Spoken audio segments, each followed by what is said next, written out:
Good evening, everybody, and welcome to the Woking Borough Council Planning Committee of the 9th of December. Before we get underway, I have a few sort of housekeeping matters that I'd just like to go through to ensure the smooth running of the meeting. As you can see tonight, we're using Teams video conferencing because we're obviously not able to meet in face-to-face, and this planning committee has also been streamed simultaneously to YouTube. If I could just introduce the key members who are present, members of the committee and the officers. We're supported and advised tonight by a variety of professional council officers. We have Lindsay Jennings, who's a solicitor from the borough, to give us legal advice and guidance should it be required. Callum Wernham is the Democratic Services Officer, and he is clerk to tonight's meeting. Councillor Chris Bowring is the Vice Chairman of the committee. I'm Simon Weeks, I chair the committee. We're also joined tonight by Justin Turvey, the Planning Team Manager, and Connor Corrigan, the SDL Delivery Manager, and Judy Kelly, the Highways Development Manager. Planning officers presenting tonight's applications. Initial application is the footpath diversion, which is Andrew Fletcher. That's followed by the Gorse Ride application, which is Nick Chancellor. Then we have the Reading Football Club Hogwood presentation, which is Sophie Morris. And then Mark Croucher will be handling the solar farm. And finally, St Judy Manor will be handling the Maidenhead Road application. There are 11 borough councillors who serve on the committee, including representatives from all 4 political groups on the council. The committee is quasi-judicial with formal and set procedures and conduct. Firstly, the planning officer will present the application. Then I will call in turn only those who have pre-registered to speak. Please bear in mind there is a time limit of 3 minutes, so please ensure you get your key points across in that time. Members of the committee, as always, are interested in the quality of what you have to say rather than the quantity. I must emphasise that only those who are pre-registered to speak may speak. Following the planning officer's presentation, committee members will consider, question, debate, seek clarification, and hopefully come to a determination on the planning application in front of them, which may or may not match that of the officer's recommendation. Finally, just a reminder, our role tonight, and this is for both the public who are joining us and also as a reminder to the planning committee members, is to determine any valid planning application that is put in front of us, and that will be based upon prevailing local and national policies or previously binding decisions of the planning inspectorate. Our role as a planning committee is not to suggest alternatives to schemes, whether they're a good idea, whether they present value for money, whether they're too costly, whether they're alternative uses. So with all that in mind, if we would go straight onto the committee, thank you for your forbearance. And for apologies tonight, Callum, I believe we just have Councillor Carl Duran. That is correct, Chair. Right, so the other 10 members of the committee are present. Okay, members, you would have had your agenda a week ago. No doubt you checked through the minutes of the previous meeting, which was held on the 14th of October. You'll recall that we cancelled the November meeting, but have 2 meetings now in December as a result of that. Do members have any recommendations or suggested changes or correction to the minutes that are in page 5 to 12 of your agenda? No. Right, I see nobody indicating. So at a future date, I will sign those as a true and accurate record when I physically can do so. Now I have to call for whether there are any declarations of interest. And I believe there may be 1 or 2 people who have to make a declaration here. So if anyone could indicate, we'll come to Pauline Jorgensen first, then Angus Ross, and we'll see who else there is. So Pauline. Thank you, Chairman. I wish to declare an interest in item 38 on the agenda, application 202133 for the redevelopment of the existing Gorse Ride at South Estate.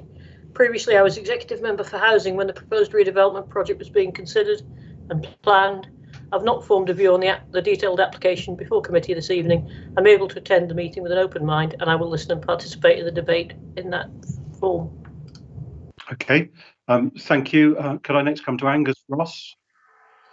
Thank you, Chairman. Yes, 2 declarations. One on item 37, the diversion of the footpath. Something I was involved with as a concept when I was executive member but I was not involved in the determination of the diversion. I'm a member of the Local Access Forum and Ramblers and didn't take part at all in their determination of their responses, so I feel perfectly able to take part. And item 39, going back before the application was first put in, I was involved with the site, but again have had no participation in the preparation of the planning application, and I enter tonight with a totally open mind. Okay, thank you. Next, Gary Cowan. Yeah, thank you, Simon. I declare an interest in the Hogwood Estate planning application. I did submit comment in the past, and I still stand by the observations and objections I made then. I would add whether it might be worth considering deferring that item to the last item on the agenda, but that's really a decision for you. Thank you. Okay, thank you. I don't have any plans to change because it's that much more complicated when we have a large number of speakers wishing to speak, and they've already had an indication of roughly at what stage they will be able to join the meeting. So I prefer, well, I will be keeping the agenda as detailed in the agenda, the sequence as detailed in the agenda. Rochelle Shepherd-Debay.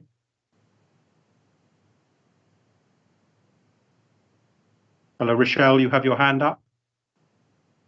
I have not seen the site visit. I did not attend the site visit, but I have seen the site previously, so I still plan to participate in the decision. Okay, does that apply to the 3 site visits? Because there were 3 site visits in total. Yes. Okay, thank you. Any other members indicating? I don't see any others. In that case, I also need to make a declaration that as I objected to the item, the Hogwood development, item 39, when the application was made at the end of 2016, I raised objections at that time, and therefore it would not be appropriate for me to chair that item. So I will be handing over for that item to Councillor Bowring, who is the Vice Chairman of the committee. I will take no part in the discussion, the debate, or the vote, and I will then reassume the chair of the committee once that matter has been finalised. I also need to make mention of the Gorse Ride application, which is item 38 for the redevelopment of Gorse Ride. As ward member for Finchester South, where this is located, I've been involved for a number of years in meetings with residents, stakeholders and officers regarding a proposed redevelopment project. I have not formed a view on the application, which is before the committee tonight, and I'll be able to attend this meeting with an open mind. I therefore feel able to chair and do intend to chair this item, listen to and participate in the debate, and eventually vote upon the application. Right, do members have, there's a couple of hands still up, Pauline and Gary. Are they up in error, or do you have other points to add? Yeah, I've got something else to add, actually. I wasn't at the initial site visit, so... Okay. All right, thank you for confirming that. I will actually confirm at the start of each item, if I remember to do so, which members attended the site visit. That's Chairman, Lindsay Jennings' hand is up. Yes, Lindsay. Hello, Thank Lindsay. you, Simon. Sorry, Simon. Thank you. I didn't quite catch if Councillor Cohen was going to participate in the Hogwood application debate this evening. I may have missed it. It may be my error. But would it be possible, please, for Councillor Cohen just to confirm that? Yes, thank you, Simon. I will not take part in the debate. I will treat it the same as you, and I will not vote. Okay, right. I think that's quite clear. Thank you, Gary. Simon, Yes. Simon, Yep. This is Stephen Conway. I've had my hand up, but I don't think it was noticed. I can only see a maximum of 9 of the 11 members at any one time. Indeed, I understand. I hadn't realised it was necessary to declare an interest if you have not been on a site visit. But if that is the case, then I should declare the interest that I didn't go on the site visits on Friday. I don't think it's actually necessary, but it's probably a good precautionary move. Thank you, Steve. Okay, so not seeing anyone else indicating, we'll now move on to check that I understand there are no items to be deferred or withdrawn. Is that correct, Callum? As far as I'm aware, Chairman, yes, unless the planning officers have anything to add. Right. Okay. Now, just also before we start, members, you will have also received the 6-page member update, which includes 2.5 pages that relate to the matters before us tonight. The other is just reporting appeal outcomes, and I assume all members have read that and recognise that that provides some update to some of the points in the agenda. So without further delay, we'll move straight on to the Gorse Ride application, and that is, sorry, jumping ahead of myself, the Shinfield footpath application, and invite Andrew Fletcher to address the committee. Thank you very much, Chairman. This application is, we've received an application to divert part of Shinfield footpath 12 under section 257 of the Town and Country Planning Act 1990. Orders under this particular section may be made to divert or stop up footpaths if the planning authority is satisfied that it's necessary to do so in order to enable development to be carried out in accordance with planning permission.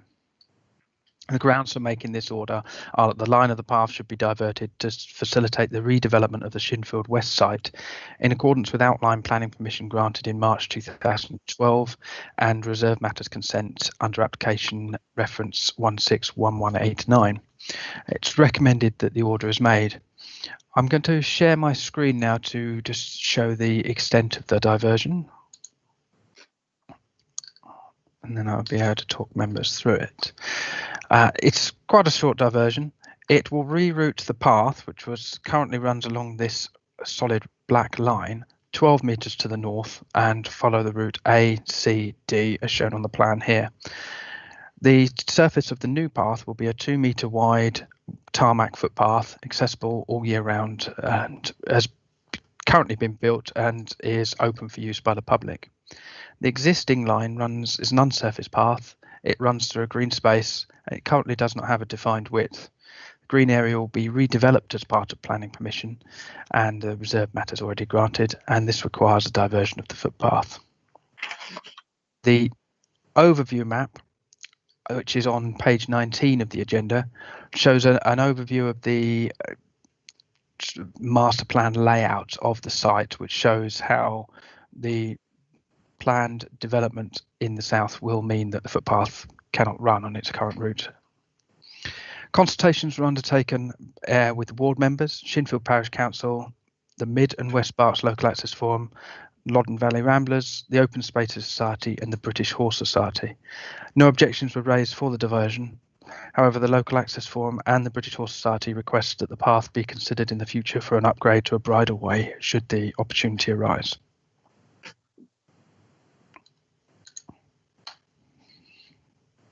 Okay, does that conclude, Andrew? That concludes all the introductions I have to make. It's in case any member has any questions. Sure. Okay. Thank you for that. Members, you'll be aware that this is a very minor diversion, and there is some net improvement in terms of having a more clearly defined path with appropriate width and surfacing. You will see that there's no objections raised to it, including from the obvious consultees such as the Ramblers and the Local Access Forum. Do any members have any points they wish to raise on this item? I see no one indicating. Is that correct, Callum? That's correct, Chairman. Okay. In that case, as this is a fairly straightforward matter, I will move straight to the recommendation and ask whether members are prepared to support this. Could you please indicate using the raise hand feature?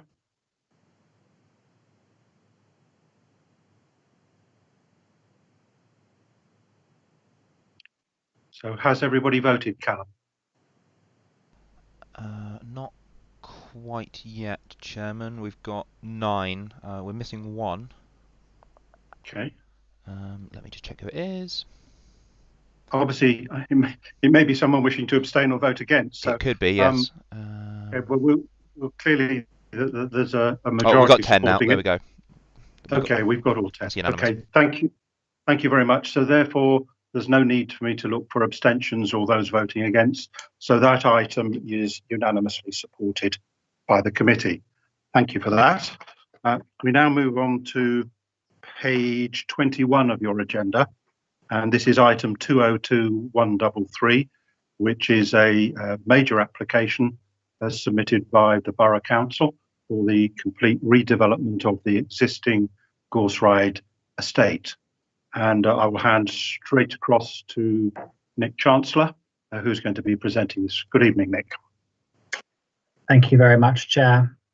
I shall just share my screen as there's a presentation.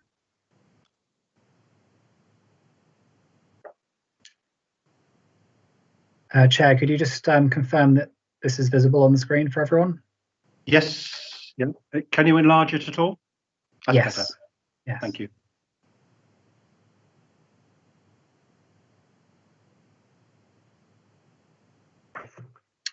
So the application pertains to the land shown here on the Gorse Ride estate in Finchampstead, east of Gorse Ride South, south of Whittle Close, and to the north and south of Billing Avenue. The site has an area of 5.2 hectares and lies within settlement limits where the principle of development is acceptable.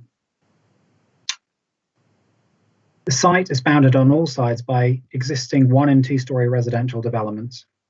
The majority of dwellings are 2-storey and arranged within cul-de-sacs. Terrace bungalows are sited along the southern and eastern boundaries. Vehicular access is via Gorse Ride South, Billing Avenue and Whittle Close.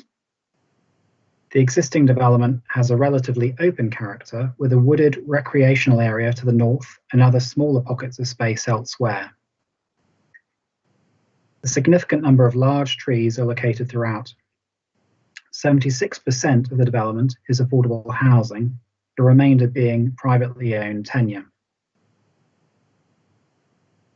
So the proposal is to demolish the 178 existing dwellings and to erect 249 replacement units, 74% of which are proposed to be affordable housing. Across all tenures, 121 apartment units are proposed, together with 107 houses and 21 bungalows. Compared to the existing site, the development would result in 49 additional affordable units and 71 more units overall across all tenures. Proposed affordable housing tenures are shown here in green, with private housing shown in brown. The site proposes a new layout with 2 principal points of access, vehicular access from Gorse Ride South.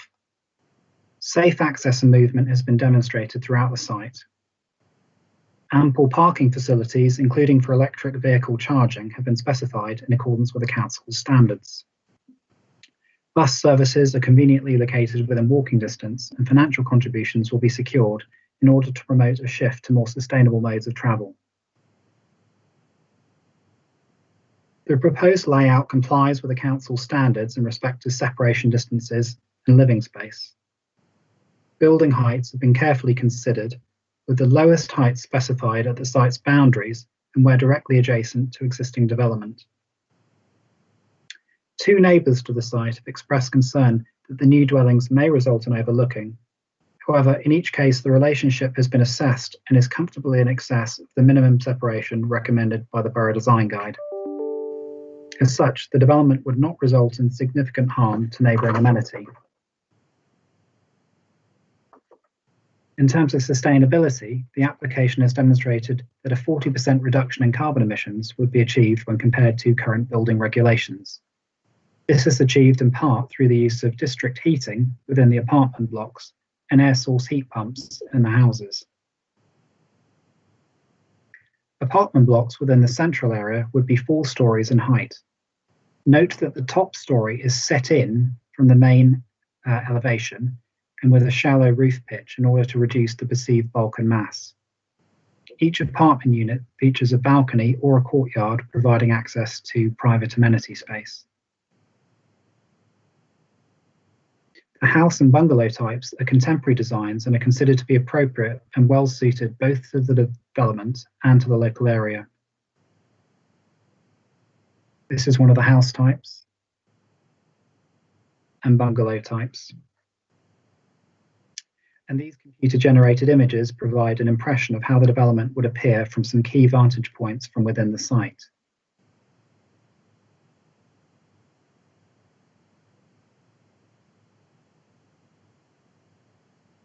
A large village green area of public open space is proposed at the core of the development, in between the 4 main apartment blocks, and continuing northwards to encompass an existing wooded area which is to be retained with replacement play facilities. As well as providing green areas for relaxing and play, the main central area will incorporate attenuation basins that perform a water flow management function. The landscape strategy is sought to retain existing trees where possible, though a number of specimens would be lost as a result of the reconfigured internal layout.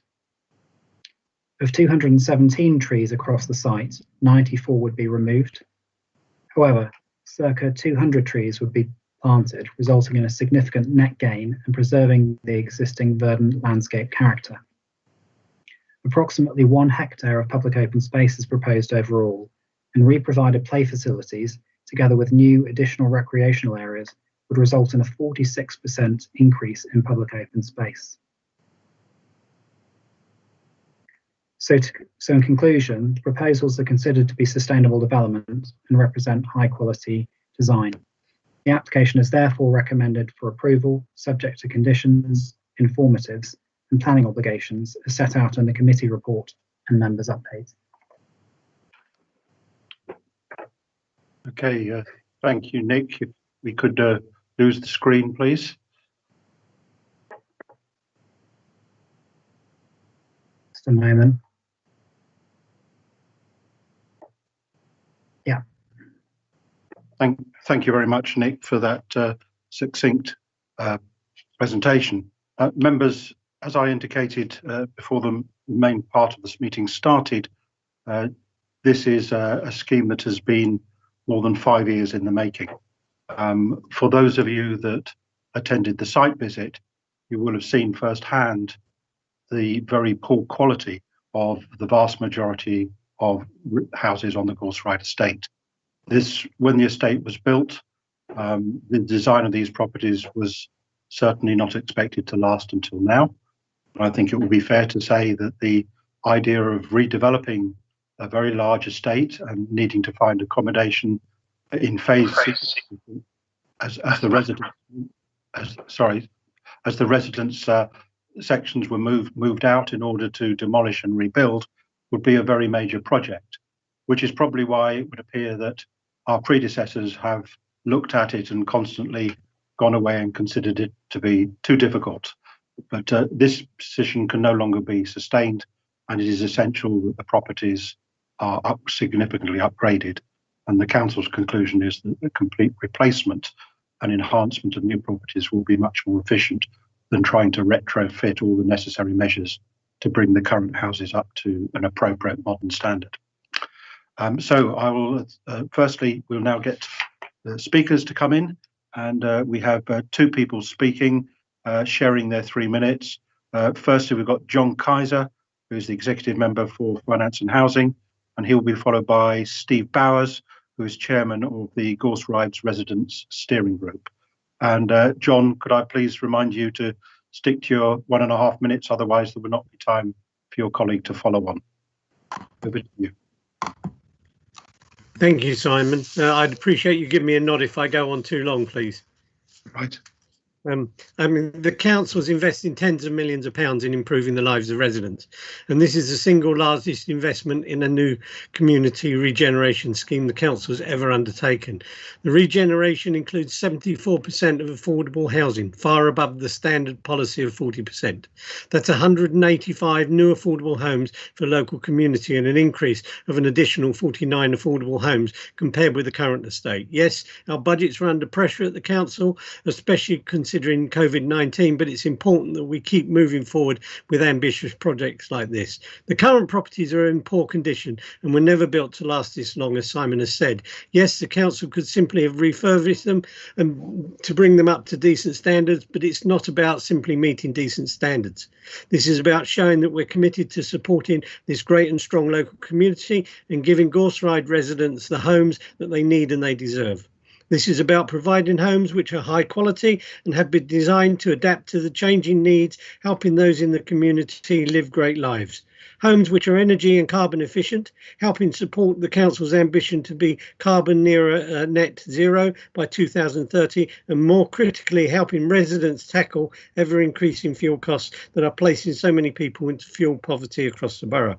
I urge the committee to recognise our ambitions of this community and support our plans and help us to deliver this vision for Gorse Ride. It will be a benefit for generations to come. Thank you very much. Okay, thank you, John. Could I now invite Steve Bowers to address the committee? Good evening, Steve. Hope you're with us. Yes, Simon, I'm here. Thank you. Thank you.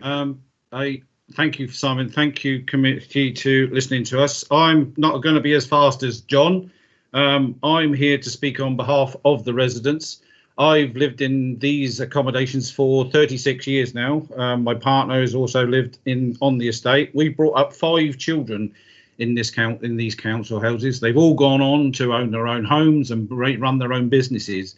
I want to give other people the opportunity to do that when they come onto this new estate. I want them to be proud of where they come to. I have a local lady who says, oh, I don't live on Gorse Ride, I live off of 9 Mile Ride. I don't want that to happen anymore. I want them to come in and say, yes, I'm proud to live on this new estate. We've been at this for 5 years now. We need to move on. It's time to we need to make that next step now. Hopefully I'll be here to see the end of the project. I want to tell you that I'm committed to doing it. The community, the community and the steering group, obviously the parish council are committed to do it, and obviously yourselves are committed to do it. We need to do this. It's time to move on. We need to take these houses down, move on, and give people other opportunities for affordable housing. It is so critical to us for doing this. I can't emphasize enough. We've got lots of lovely people living in this area, and I just want to sort of commend this to you and say, please make the right decision on behalf of Gorse Ride and for other people to have affordable homes and have the opportunities that I've had thanks to the council. Because if I hadn't had a council house, I don't know where I would be. So I know we call it social housing and all that, but at the end of the day, it's a council house, and you guys are at the backbone of that sort of stuff. So I'll leave it there, Simon. Thank you for the opportunity to speak. Okay, thank you very much, Steve, for coming along and joining the meeting. We have, interestingly, we have nobody here to speak against it. Members, you will have seen from the report that I think there are 6, it might be 7 objections that have been raised, which for a development of this size and scale is quite unusual. I think people who live on the estate recognise that a change is needed, and people who live nearby think a change is needed. And I think what is being proposed tonight is certainly a step in that direction. I'd be very interested to hear members of the committee's views. So I see Gary Cowan as the first person to speak. I'll invite Gary to address the committee. Thank you, Simon. I'm quite supportive of the plan. I think it's a step in the right direction. I am intrigued by how many mature trees are coming down to the site. I do recognise there is a time when it has to be done, but I always wonder whether there are other options. Having said that, I've no real objection to what's being proposed, and I will support it. And the only thing I would be interested in the recommendation is the affordable houses scheme, and this I really would think I would apply this thinking to all planning applications for largish housing numbers, and that is we ought to try and incorporate a mechanism that would include former forces, so we can help former veterans and military personnel. The government are going away to supporting this type of scheme, and it might be an opportunity for us to incorporate it in our thinking. I'm not asking for any amendments to be made, I'm just asking for the officers to think about this point. And that's all I want to say. Thank you. All right. Thank you for that, Gary. I think regarding the point about ex-forces, it's a shame Carl isn't here because he would have direct knowledge of that himself from being in the forces. However, it's my understanding that the list of key workers could, if it doesn't already, include such people who have served the country. So thank you for your input and your support. Stephen Conway. Thank you very much, Chair. I'm also supportive of this application. I think there are lots of good things about it. It's very clear that the quality of the housing is going to be greatly improved in this new development as compared with the existing. And I applaud the really high percentage of affordable housing. That's much needed and very welcome. The only point I'd like to raise really is to pick up on one of the comments in Finchester Parish Council's observations. They're concerned about the apartment blocks in the centre. As Nick said, the fourth floor is in fact set in, so it's less visually intrusive, but clearly these are going to be a great deal taller than the other dwellings on the site and the other dwellings surrounding the site. So I just wondered whether Nick could actually just say a little bit about why it was thought necessary to have apartment blocks of this scale. Okay. Thank you, Stephen.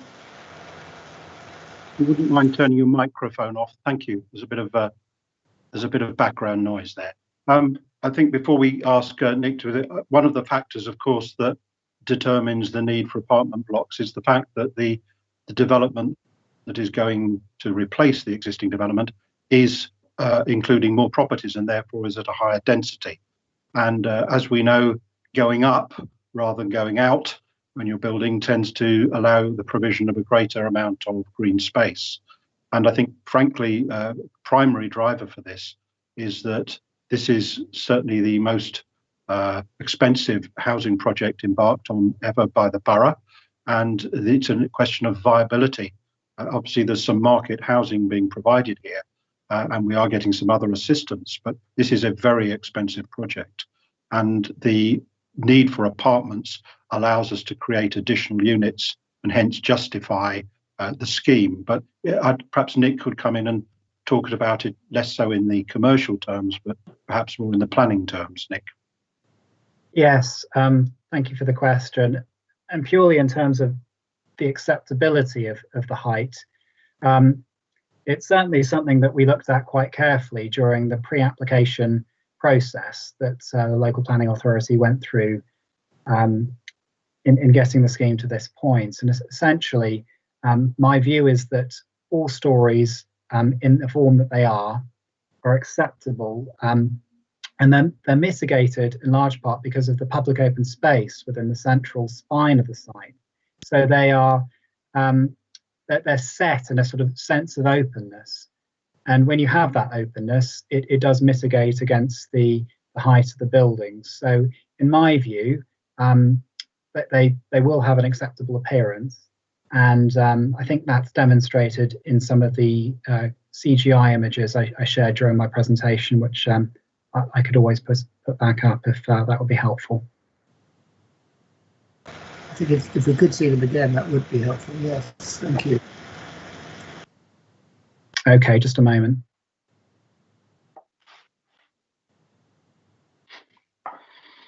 I think while we're waiting for that to go up, I think I would add that you will have noticed from the plans that we've seen that yes, they are significantly taller than many of the surrounding buildings, but they are centered in the center. They're in the center of the development and are therefore furthest away from the existing properties in Nama Ride and off, of course, Ride South.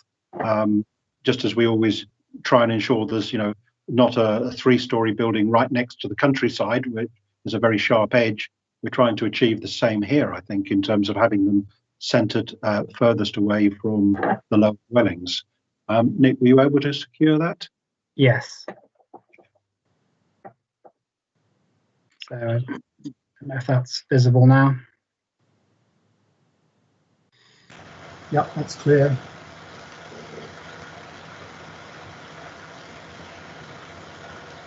Okay. Okay. Thank you, Nick. Thank you. Just to follow up on Gary Cowan's comments about tree loss. Yes, there is tree loss. As indicated, the number of trees lost are being replaced twofold.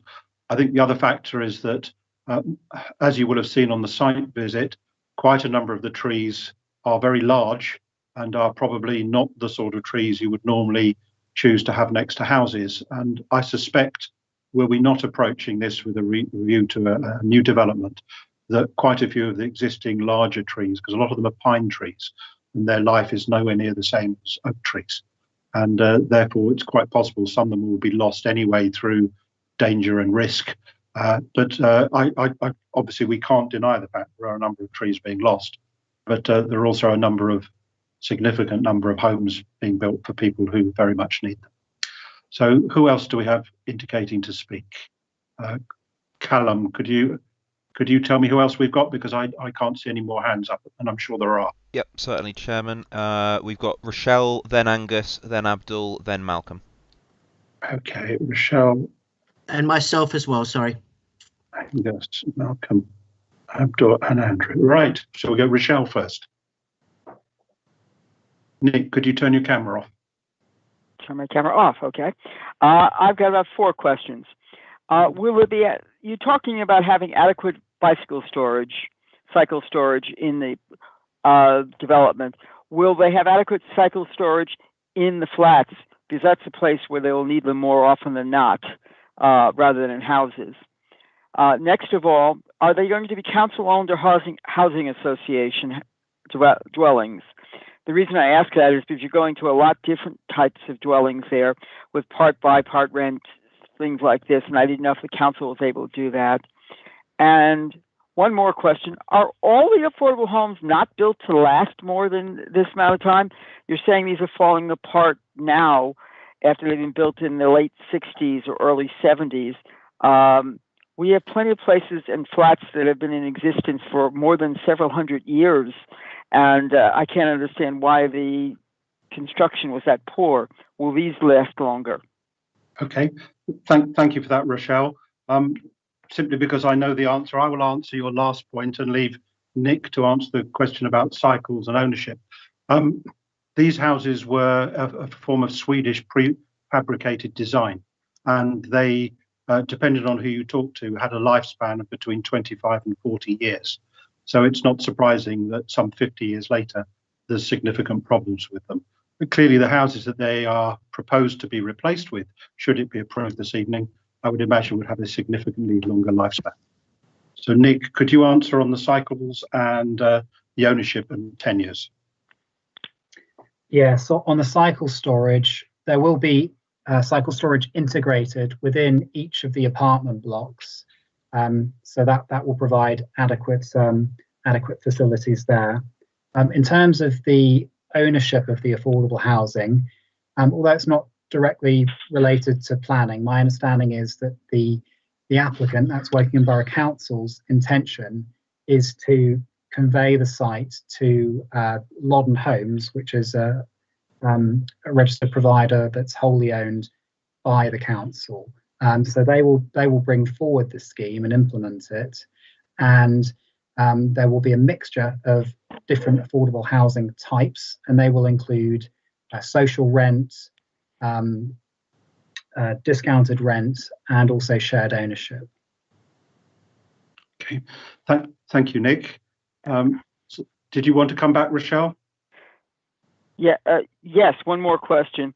Only 40% of the places of the parking will have availability of electric charging points in the future, and 10% will have them in effect. Why can't 100% have available in the future? Just to make sure, because eventually we will be getting to the point of having only electric cars, and that's within about 10 years. We want to be prepared for this rather than having to rip up everything and put the infrastructure in and afterwards. Nick? So the electric vehicle charging will be in accordance with our current policies on that matter. In terms of what happens in the future, well, we have to determine the application now in accordance with our current policies, but the provision will provide significant latitude to convert passive spaces, which are provided at the outset, which can be easily converted to active as and when they are required. My colleague Judy, who I gather is on the call this evening, may wish to add further to that in terms of the context of our current policies and where we're sort of seeking to go with that. Okay, Judy, did you wish to add anything? Hi, thanks. I really don't have anything to add to what Nick has said. It is in line with our current policy, and the government are obviously consulting on the proposal in future for every new home to have an electric vehicle charging space, but that's not currently adopted by the government at this stage. We're waiting for that result. What happens if somebody has an electric car and doesn't have an electric car charging space available?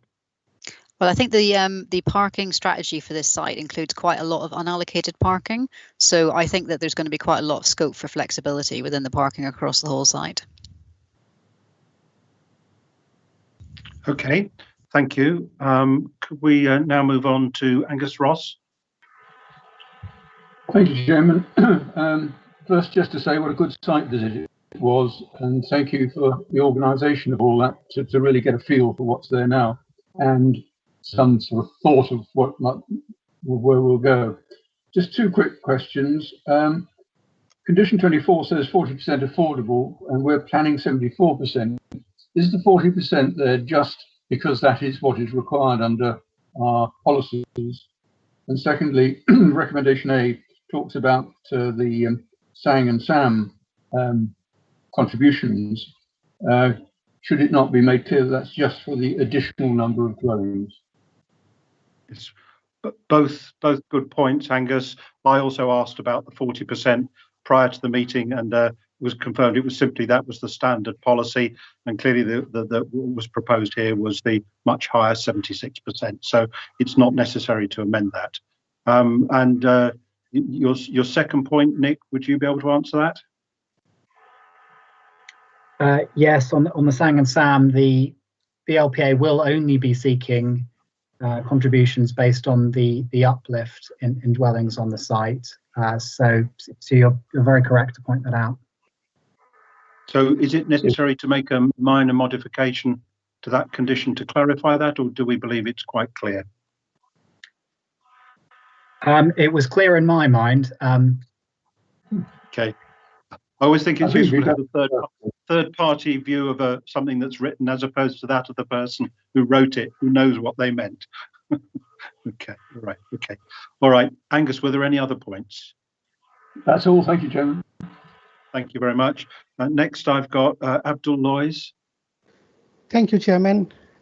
I'm so delighted. Once I've done the visit here, I was so delighted to see and have spoken to one or two people who I know. And for them, it's like dream come true with the new town in this Ghost Ride area. I am fully support of that. And I would like to thank John Kaiser when he said, despite their financial difficulties, the council will help and will go to the end towards the finishing.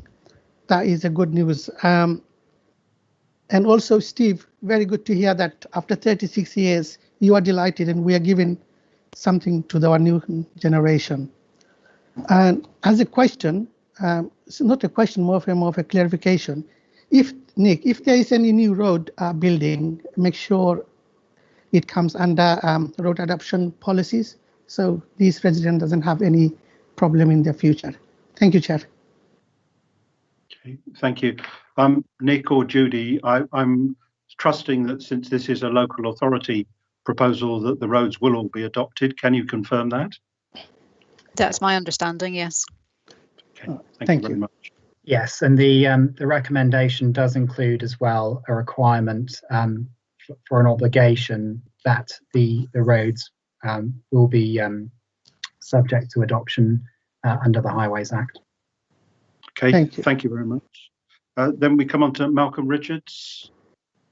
Thank you, Chair. Yes, I was on the site visit last week, and I saw what it very definitely is in need of replacement. And I was very impressed by what we saw when we were shown around what's going to happen there, and by the details in the book.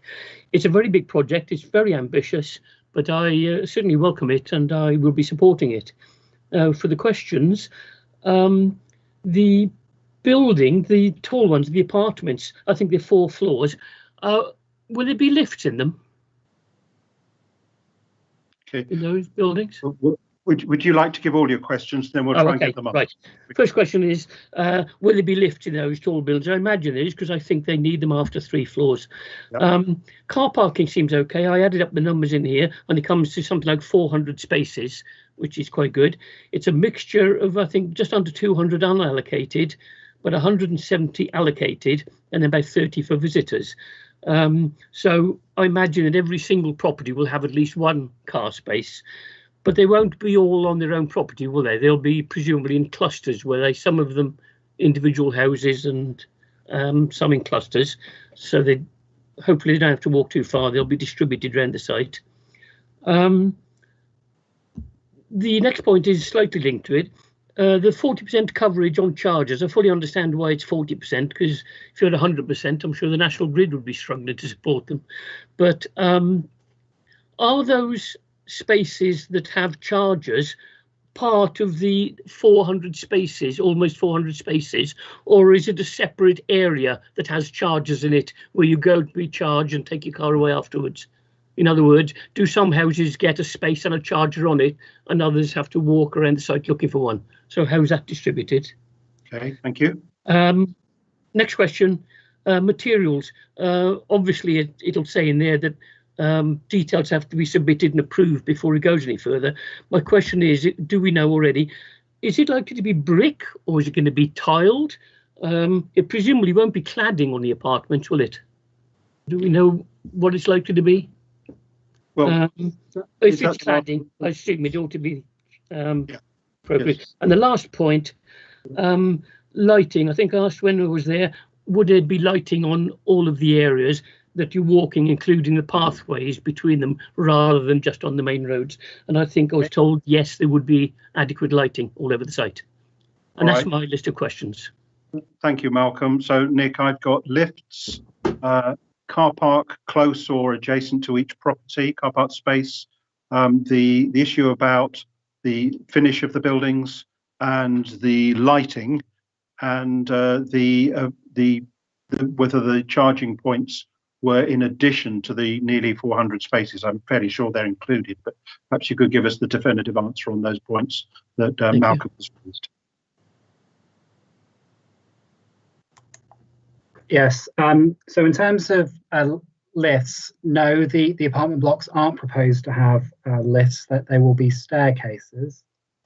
In terms of car parking spaces, that they will be well distributed around the site, and the site has been specifically designed so that allocated parking for dwellings is within close proximity to dwellings if they don't have a driveway parking space, or otherwise there is space.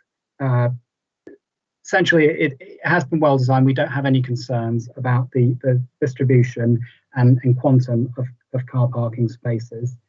The distribution of the electric vehicle charging, that will be a mixture of charging that's provided on plot for, say, homes that have a driveway, but there will also be some charging in unallocated spaces, which are sort of communal spaces that can be used by different households. Essentially, you won't need to have your own driveway to be able to access an electric vehicle charging spot. Now, the detail of this scheme has been conditioned, so we don't have yet the full detail of exactly which plots will have electric vehicle charging and where the unallocated electric vehicle charging will be. That will come forward later, but we have agreed the principle of a policy compliance scheme with the applicant, and the condition is has been agreed by the applicant too. In terms of materials, so there's a mixture. It will be, there'll be some brick, there'll be something called tile brick, which looks a bit like a slate roof tile, but it's in a brick form, so a sort of grey brick. And then balconies will be a metal material, as well. So it'll be a sort of combination between those three. The exact materials will be, as you say, Malcolm, have been conditioned and would be approved later. But we've seen an indication of the appearance through the application drawings. In terms of the paths, yes, the intention will be for them to be lit. The detail of that will form part of the landscaping plan and other such details for highways, but there will be lighting on paths. Okay. Thank you. That's very good answers. Thank you very much. Thank you. Before we move on to Andrew Mickleborough, could I ask all those members who've already spoken to please take their hands down because it's a little confusing. We'll have a second round if necessary once we've been round all those who wish to speak. So Andrew, good evening. Good evening. Thank you, Chair, and thank you, Nick, for a very clear presentation and very clear answers to the questions this evening. I believe that the comments made this evening demonstrate that this application has much to commend it. And as such, I only have two very small queries. The first is on page 28, and it's a reference to garages. Can officers give assurances that the garages will be of sufficient size to easily accommodate a modern-sized car, plus provide some space for storage? And clarify if the intention is that the ban on the use of garages for business or habitable accommodation is intended to be permanent. And then on page 41, there's a reference to energy efficiency and energy costs. There's also a reference in the presentation tonight in the documents to the proposals being significantly more energy efficient than the current properties. There's a reference to SAP ratings, which I understand are calculated on a scale of 100. Are officers able to indicate what overall SAP ratings on this redevelopment are likely to be and how these would compare to a gold standard development? Okay, thank you for the questions.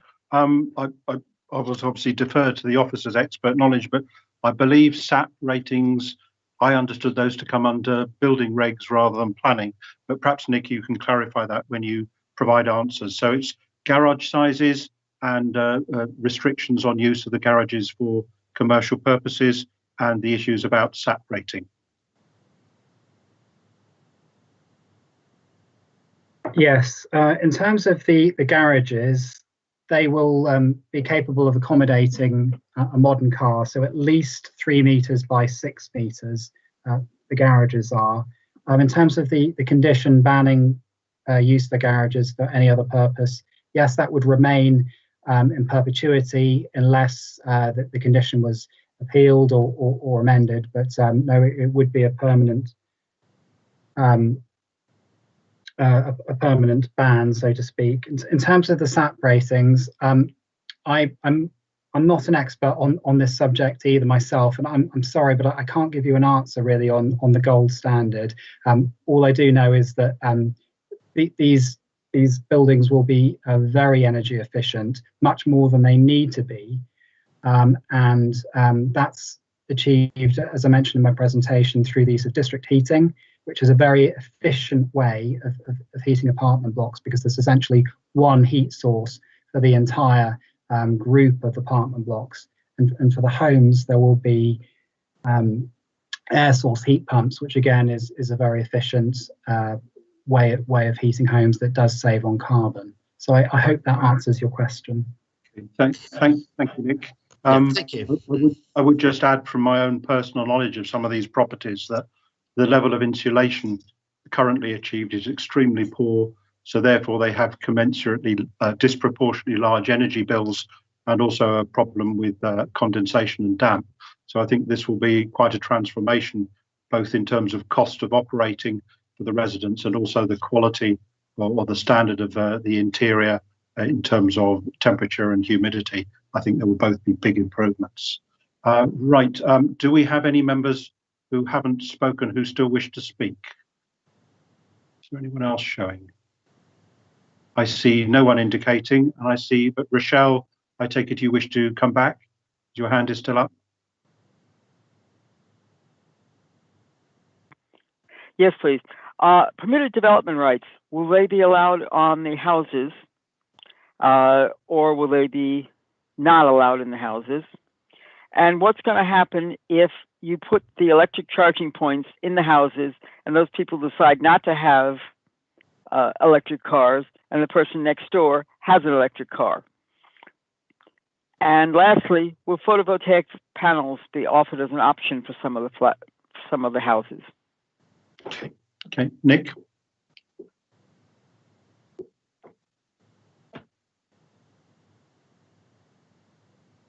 Yes, in terms of permitted development, the permitted development rights are to be removed on this development. I can't remember the condition number, but it is one of the conditions. So you wouldn't be able to do an extension automatically. You'd have to apply for planning permission in order to do that.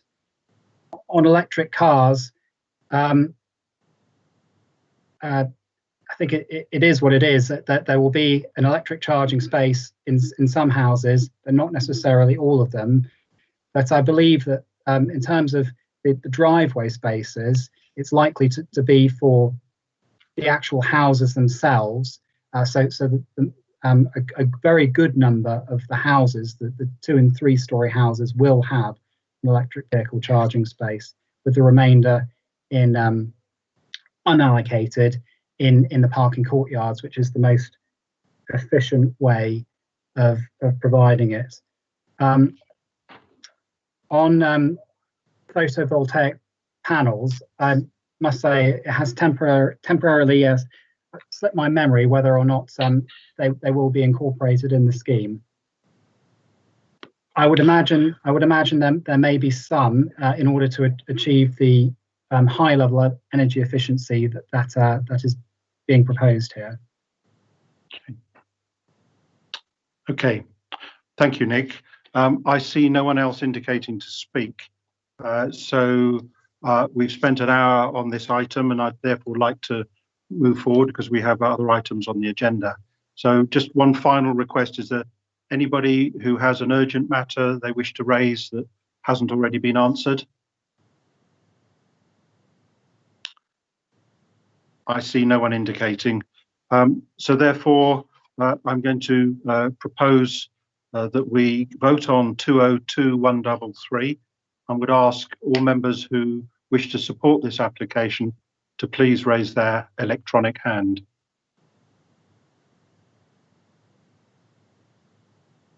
So I see that there are 10 hands raised, which by my calculations says that is a unanimous vote. Therefore, there is no need to take a vote on abstentions or those offering to refuse. So thank you very much, members. That item is therefore approved. Right.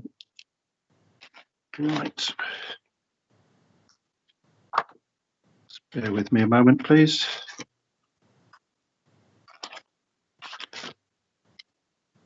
Just sign that one off. So we now move on to the Hogwood Park development, and for the reasons outlined at the beginning, neither myself nor Councillor Cowan will be taking part in this item, and at this juncture I'm handing over chairmanship of the meeting to the Vice Chairman, Councillor Chris Bowring. Thank you, Simon. This is an application by Reading Football Club in the ward of Barkham, and the case officer is Sophie Morris. So I'll hand over to you, Sophie. Good evening for your presentation. Good evening. Thank you, Chair. If you just bear with me while I share my screen.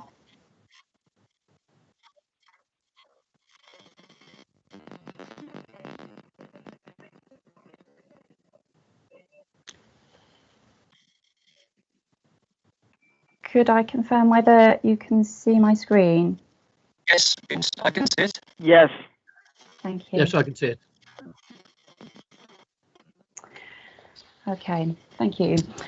So this proposal is a hybrid planning application in that it seeks outline planning permission for up to 140 dwellings on the site, with full planning permission sought for the associated suitable alternative natural green space, or SANG, and access into the site.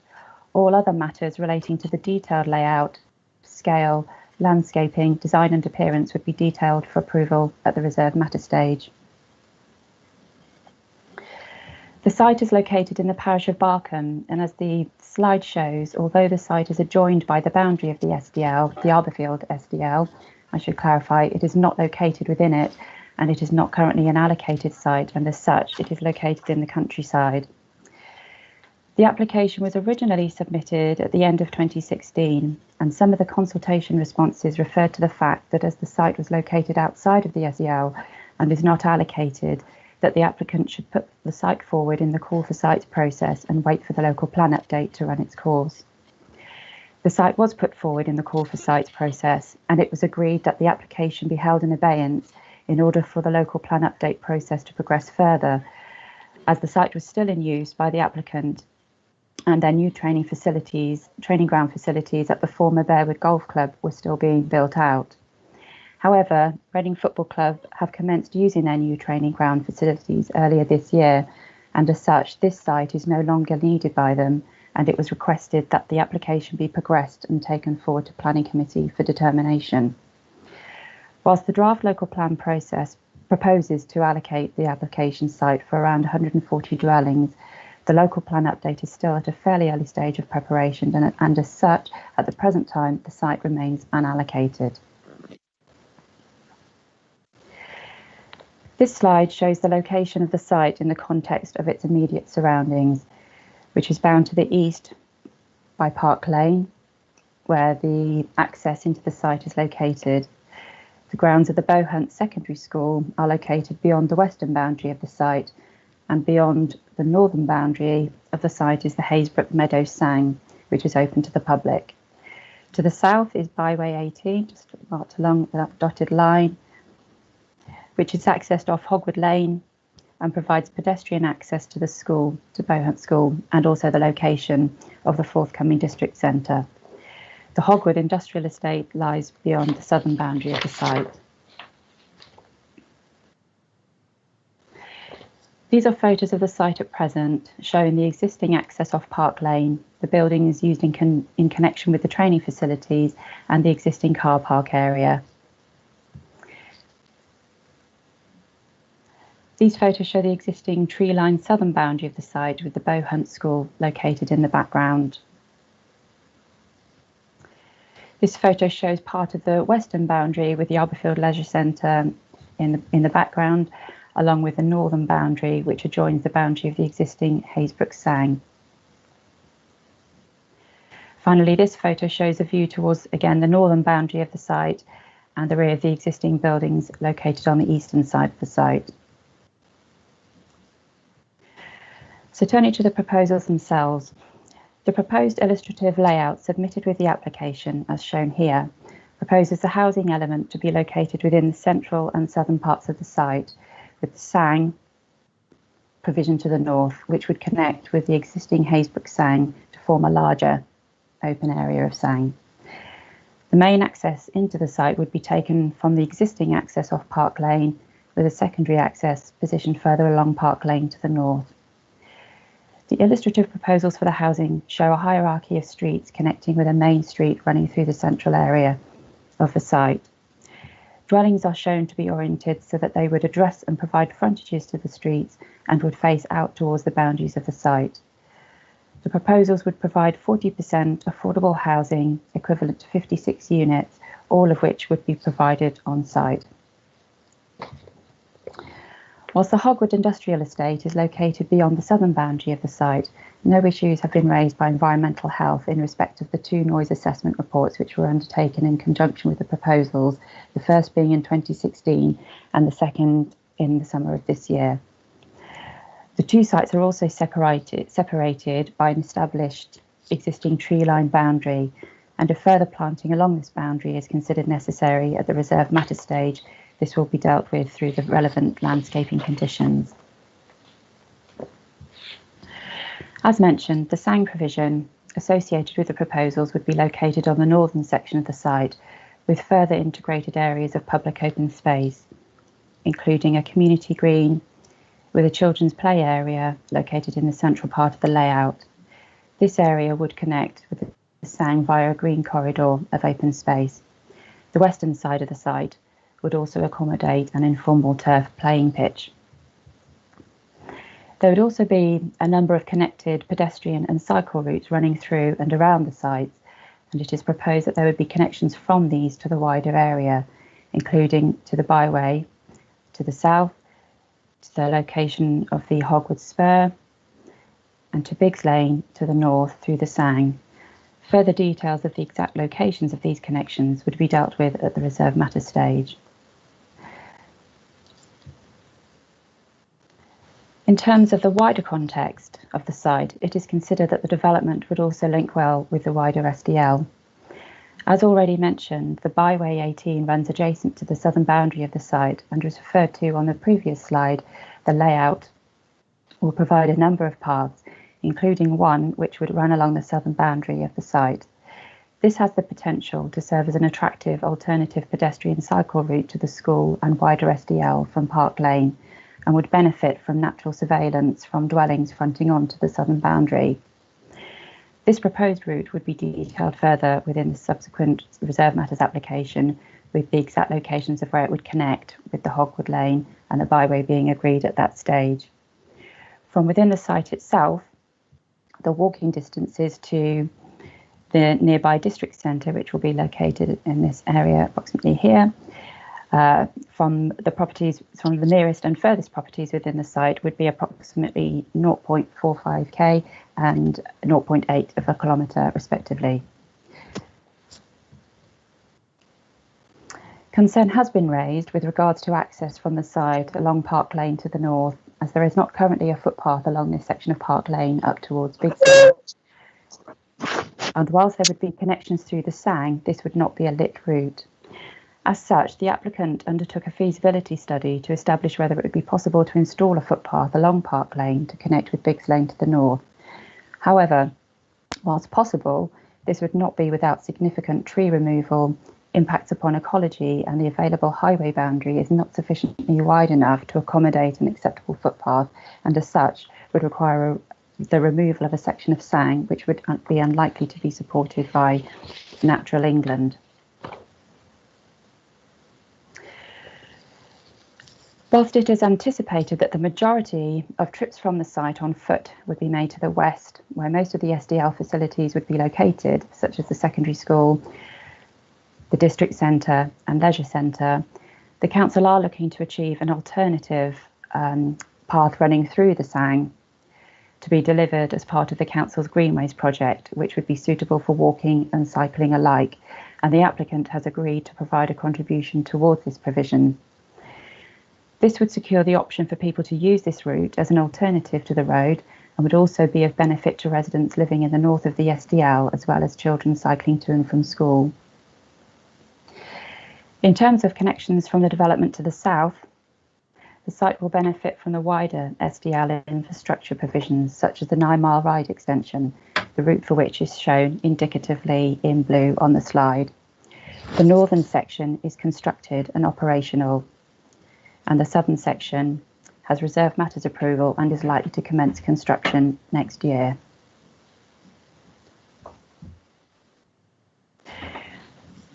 The southern section of the 9-mile ride extension would include a spur road coming off the route to connect the junction of Hogwood Lane and Park Lane, approximately 130 metres from the entrance to the site.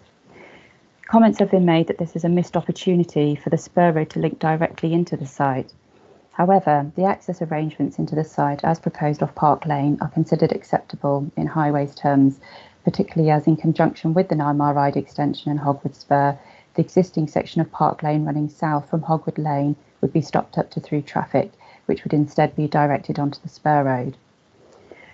Further comments have been made that the site should not be occupied until the 9-mile ride extension and Hogwood Spur section are constructed. These views have been considered, and as such, a further condition is recommended as cited on the members' update, which would not permit more than 25 occupations on the site until the 9-mile ride extension is constructed and open to the public. This would still enable the benefits of the proposals, such as the opening of the Sang and wider pedestrian cycle connections, to be in place upon first occupation, should this happen in advance of the completion of the 9-mile ride extension. This slide gives an indication of how the proposals would sit within the context of the SDL and associated infrastructure, including the 9 Mile Ride extension, linking to the A327 to the west, which in turn links to the new Arborfield Cross Relief Road, which is now open. It also shows the locations of the primary schools being provided within the SDL, one up and off Biggs Lane to the north, and one which will be off the 9 Mile Ride extension to the south, both of which would be within walking and cycling distance from the application site. The last two slides are illustrative images just to give an idea of how the site might look once built out should approval be forthcoming. This would be a view taken from the north of the site looking down over the Sang and the houses beyond. Similarly here, this is again looking from the north towards the play area located within the central part of the site. In summary, whilst not situated within the SDL, the proposals are nonetheless considered acceptable, and due to the proximity with the SDL and associated infrastructure, the site is considered to be a sustainable windfall site which would integrate and connect well with the surrounding area, providing a number of benefits, including 40% on-site affordable housing, an additional Sang which would link with the adjacent Sang, and in doing so, providing better north-south connections for pedestrians and cyclists, as well as improved links with the adjacent secondary school and forthcoming district centre. The application is therefore being recommended for approval, subject to the conditions listed in the report and upon completion of an associated Section 106 agreement. I would like to draw members' attention to the members' update, which includes an amendment to the wording of condition 26, and just to clarify, the proposed change to the wording is at the beginning of the condition. As also mentioned, a further condition is recommended in relation to there being no more than 25 occupations on site prior to the completion of the 9 Mile Ride extension. Thank you very much. Thank you, Sophie. We have three speakers, and first of all, can we have Graham Dexter from Barkham Parish Council, please?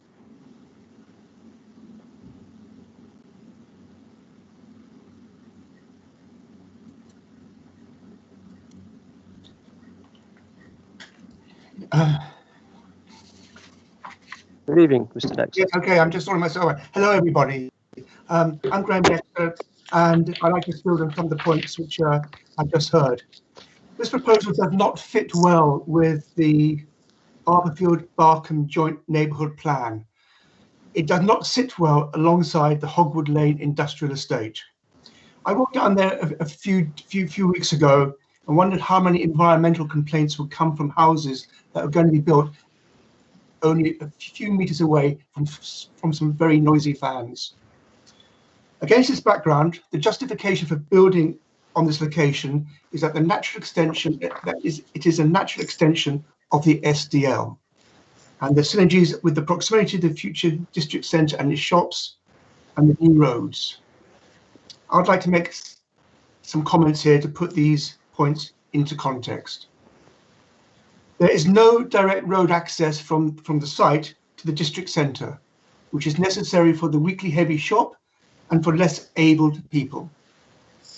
This will force traffic onto Park Lane. Much has also been made of feeding traffic into the 9 Mile Ride extension, but there's no direct link from the site into this road. This again will force traffic onto Park Lane. It's not possible to walk safely to 9 Mile Ride and onto the California Country Park. And similarly to the other direction to Biggs Lane, although I did hear from the presentation that there may well be a route that can go through the Haysbrook Meadow. This will also force more traffic onto Park Lane, and in some cases it would deter the healthier, green and safer lifestyles Wokingham is trying to promote. I don't believe that sufficient thought has been given to this proposal. It feels very much that the project has been plonked on here. The greening areas should be much more used to actually provide a buffer between the buildings, the homes, and the industrial estate. And further thought needs to be done to sort of connecting the estate by road into the SDL. We certainly agree that until the SDL infrastructure has actually been delivered, not just the 9 mile extension, but also the district centre shops, that no building should be allowed to commence on the site. I ask you to refuse this application. Thank you. Thank you, Mr. Dexter. Our second speaker is Nina Sharp, who is the agent. Good evening.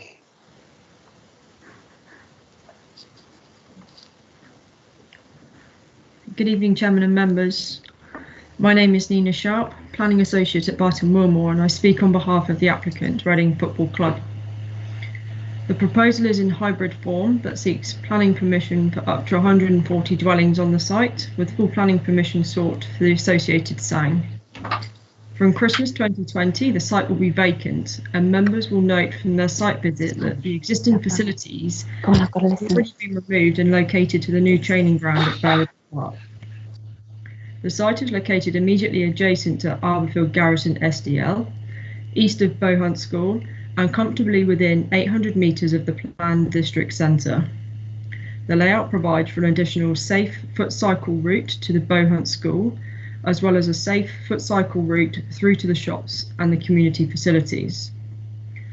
Of the 10.42 hectare site area, over 5 hectares will be publicly accessible open space, which will include a 2.83 hectare extension to the existing Haysbrook Sound. This will increase the walking and cycling accessibility through into the district centre and beyond from Hogwood Industrial Estate and Park Lane. Secured through the 106 agreement, there will also be surface upgrades in the Haysbrook Sound, which will enhance safe usability throughout the year. Of the 140 dwellings that will be provided, 40 of these will be affordable, with the 10-year split approved by the housing officer and delivered on site. All houses will be 2-storey in height, with the site achieving an average density of 27 dwellings per hectare, reflecting edge of settlement character in the Wokingham Borough. The site is a draft allocation in the emerging local plan and benefits from no technical objections from Wokingham officers or statutory consultees. It is considered that this site is extremely sustainable, and I fully support the officer's recommendation in favour of this application. Thank you. Thank you very much. Our last speaker is Councillor John Kaiser, who is the member for Barkham Ward. John, please. Thank you, Chris. Thank you, members. I hope I have established my reputation that I'm in favour of sustainable development and the benefits it brings to the community. Unfortunately, this is not one of those developments. This development falls outside the red line associated with Arborfield Garrison SDL, and as such is in the countryside. Such development drives a coach and horses through the council's policy, and is approved, you might as well discard the local plan. It gives carte blanche to any developer to build anywhere, and this will set a precedent that the council's policy has no merit anymore. There is no justification in highways terms to grant approval on this planning application, as the parish council has so clearly set out. It is very dangerous precedent for other SDL, for others. SDL creep, as we've seen in Shinfield, where this has occurred. It could be said that the council has chosen to disregard its own policy, approved through consultation and public inquiry. The development has been tacked on to the edge of the SDL. It is in no way surrounded by the SDL, as officers would have you believe. As such, it's not sustainable given its location. It is important to see this development as such, and it's not in line with the overarching vision of the SDL, which is to provide coordinated approach to delivery of infrastructure, services, ensuring that the developments are sustainable. This includes provision for community facilities and appropriate local transport link. Although this site is physically next to the door to the SDL, the road access will be entirely via a dangerous country road which is already overstretched. It seems incredulous that a development of 140 homes cannot deliver safe crossing points or safe pavement, or is even connected to the development to a major piece of infrastructure such as the 9 Mile Ride extension and the district centre without having to exit onto a far more dangerous country lane.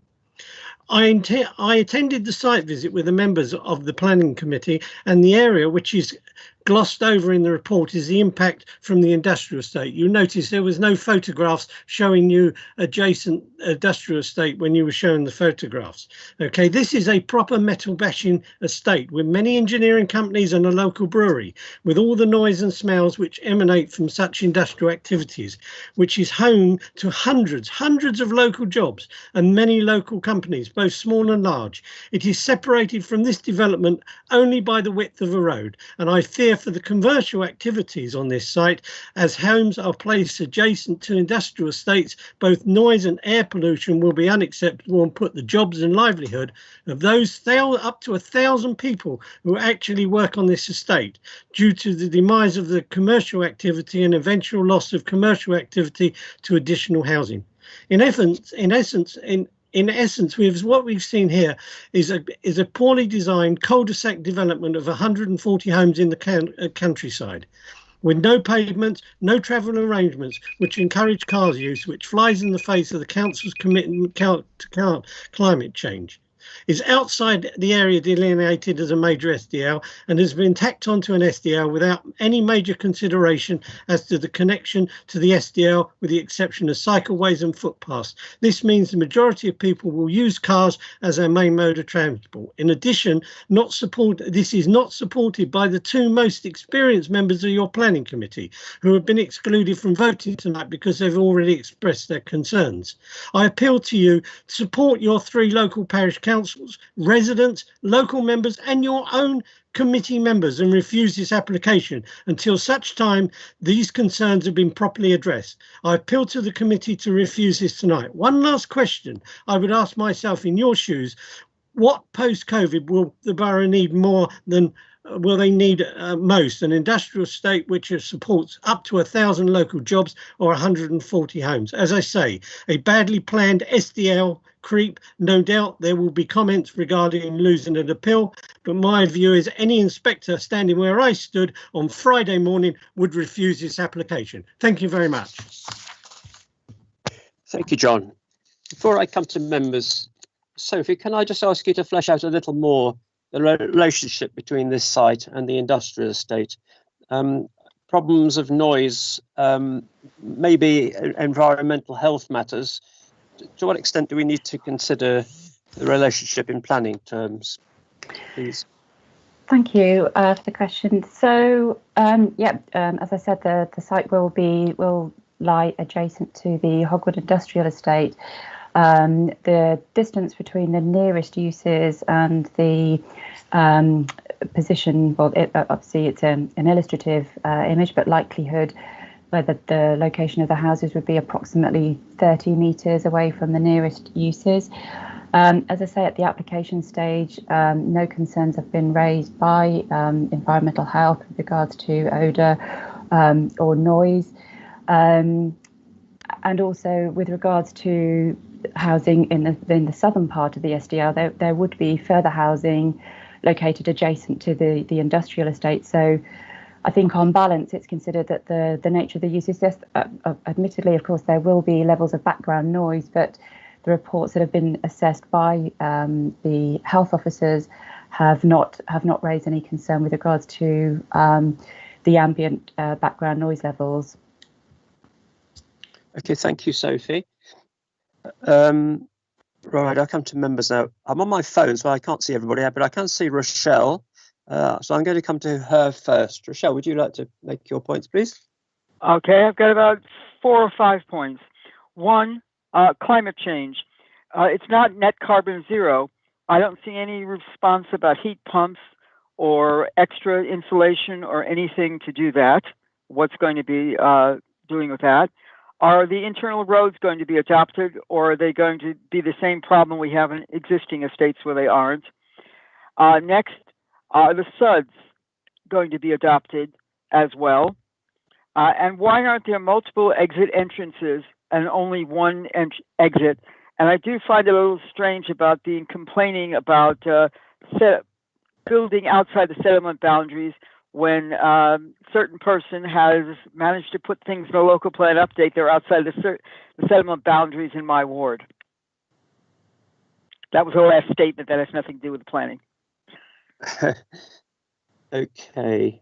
Could you, I mean, this is, of course, this is an outline application, not as a matter thing. Maybe that's, could you answer that, Sophie, please? Yeah, certainly. So it is an outline application. So with regards to Rochelle's point on sustainability, a sustainability report was submitted with the application, and it sets out some measures which will be intended to be taken forward. But as this is in outline, it would be at the reserve matter stage that we would need to secure the provision of the energy saving measures, but they have indicated that that would be through photovoltaic panels and solar water heat pumps as well. But as I say, that will be secured further down the line. Okay, so should this be approved, Rochelle, you can raise at the next stage if we get that far. There's something about a 10% reduction in carbon they were speaking about, but not necessarily net carbon zero. Yeah, well, the policy, if I just find, there is actually a condition which relates to the need to provide a further sustainability assessment, and the policy does require them to demonstrate a 10% reduction over and above the current building regulations requirements. We can't require them at this stage to become net zero carbon because it's not currently a policy. We can suggest it. We can make it informative. But also, I asked about the roads being adopted, the SUDs being adopted, and why is there only one entrance exit to this particular estate? Because I would hate to live in some place with 280 cars coming out of there at the same time off of one road and one exit. Perhaps Judy could deal with that, please. Yep, no problem. So as Sophie said, it's an outline application. So at this stage, it's probably a bit premature to know whether the ultimate site developer wants to offer the roads for adoption or not. So what we've secured in the section 106 is an either or. So either the roads will be adopted through a section 38 agreement under the Highways Act and become adoptable by the council, or the developer will choose to keep the site private and look after them with a maintenance company. But again, we would put in stipulations and maintenance regimes and so on, so that there's effectively no difference on the ground in terms of the upkeep of the roads over time. It is the developer's choice whether to offer roads for adoption or not. It's a voluntary thing on their part. But either way, we've got the provision secured for the condition and the maintenance of those roads. In terms of the question about the site access, so there's going to be two site accesses. There's going to be a main one and a secondary one, which is required if you have a housing development larger than 100 units, so that you've got that flexibility. If the main site access becomes blocked, then the second site access can kick in. And in terms of the traffic impact from this development, we'll be looking at about 74 movements in the peak hour onto Park Lane. Thank you, Judy. Thank you. Are you happy with that, Rochelle? Thank you. If you are, thank you. Okay, I'll move on. I can't see everybody, but I guess it's likely Stephen Conway is going in alphabetical order. Stephen Conway, do you have a comment to make? Chairman, shall I tell you the order that I've got them in currently? Yes, please do, Callum. I've got well, it's slightly odd actually because some people are in as guests, but I've got Abdul, Angus, Malcolm, then Pauline, Andrew, and Stephen. Wait, Angus. Abdul, Angus, and then Malcolm. Would you do that again slowly? Yep. So Abdul Loys, Angus Ross, then Malcolm Richards, and I've then got Pauline Jorgensen, Andrew Mickleborough, and then finally, unfortunately, Stephen Conway. Oh, so I'm going last, not Stephen. first. Okay, all right. I thought I'd put my hand up a bit sooner than that, but okay. I'll wait. Sorry about that, Stephen. Okay, well, on that basis, I come to Abdul first then. Abdul, please. Thank you, Chairman. Sophie, if you look at the red line, is the sign is outside or inside clearly? Can you give me that answer to that question? And second question is, did Natural England, did they say no to the Park Lane access? Or is it that you're assuming they probably say no? And secondly, as we know, there is a secondary school. So in terms of pollutions, our children is our future, and we have responsibility for their health and safetyness of it. So have you got any sort of report with the Department of Education saying, how many residents are living and what impact our children will have? Thank you, Chair. Okay. Sophie, can you come back on that? Yeah, sorry. Thank you, Abdul, for your question. The first question I made a note of was with regards to the SANG. Yeah. You're asking if the SANG was wholly within the red line boundary, is that correct? Within this application, yeah. Yes. The SANG associated with the housing proposals would be solely within the red line boundary of the application. However, the applicant would be providing linkages to connect this SANG with the existing Haysbrook SANG to the north.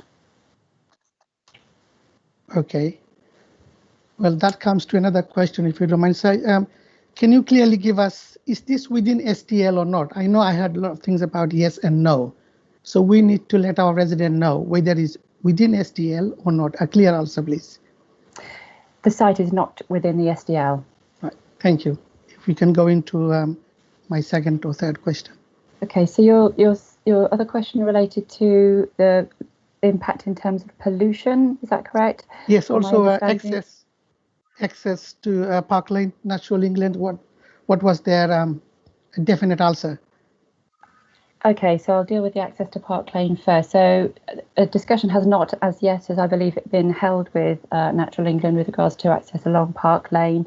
However, given that there would be an impact to the SANG, should a footpath be built out along the Park Lane in order to obtain a necessary footpath width, there would have to be some sections that would then creep into the SANG.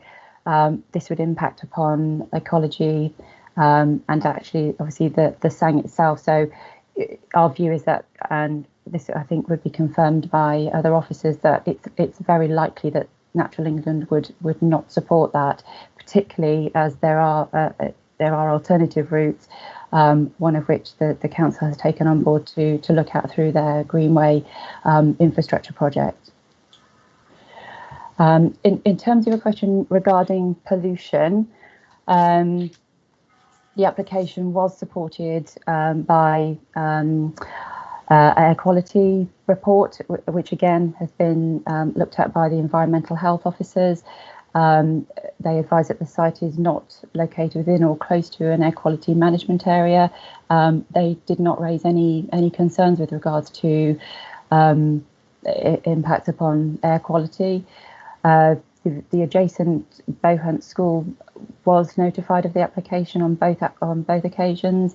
However, we haven't received a response from them with regards to the proposals. Okay, Abdul. Thank you, Chair. Okay, Angus Ross, please. Thank you, Chairman. 4 points. First, could we have an officer consideration of their view about this application being premature on the grounds that it's not in our current local plan, and we have a 5-year land supply, although I'm not sure whether we still will have when this might be built if it was approved. The second is on page 95, we're given an alternative recommendation. I'm puzzled as to what that really is and how we got to deal with it. It seems to be an additional recommendation to me, but perhaps I've got it wrong. The third one is that I think it would have helped if we'd had a plan in front of us in the agenda with the traffic lines and the roads both going north, but mainly going to the 9 Mile Ride and what will become the 9 Mile Ride extension. But the question to the highways officer is, have there been traffic predictions once this development was completed, if it was, and the 9 Mile Ride and the SDL were completed, that the traffic along Park Lane past the entrance or entrances to the site, is that going to be more or less? I suspect the latter, the former. And the fourth point is about noise and smell. When we were on site, we could both hear and definitely could smell the brewery. And I believe that this is a good reason in it alone to refuse this application, presuming that we would have to have housing that close to get them in. And I'd like officers' comment about were we to offer a refusal on that basis. Thank you. I think we also smelt disinfectant, if I remember correctly, which are rather less pleasant. So your first point was about is this application being determined prematurely? Yes. Sophie. I'm happy to jump into that, Sophie, if you want. Yes. Okay, thanks. Yeah, sorry. So yeah, Angus, the NPPF, which is obviously the main policy we use in planning, is very clear on the fact you cannot refuse things on the grounds of prematurity if they're sustainable. And that's really the key thing you need to look at when you're assessing planning applications. Obviously, Sophie's gone through the assessment of the report and deemed it to be acceptable in terms of its location next to the district centre and other facilities locally. I think going back as well to one of the comments that was made by John and the parish with regards to we should be delaying any schemes coming forward until the shops and the roads are actually built.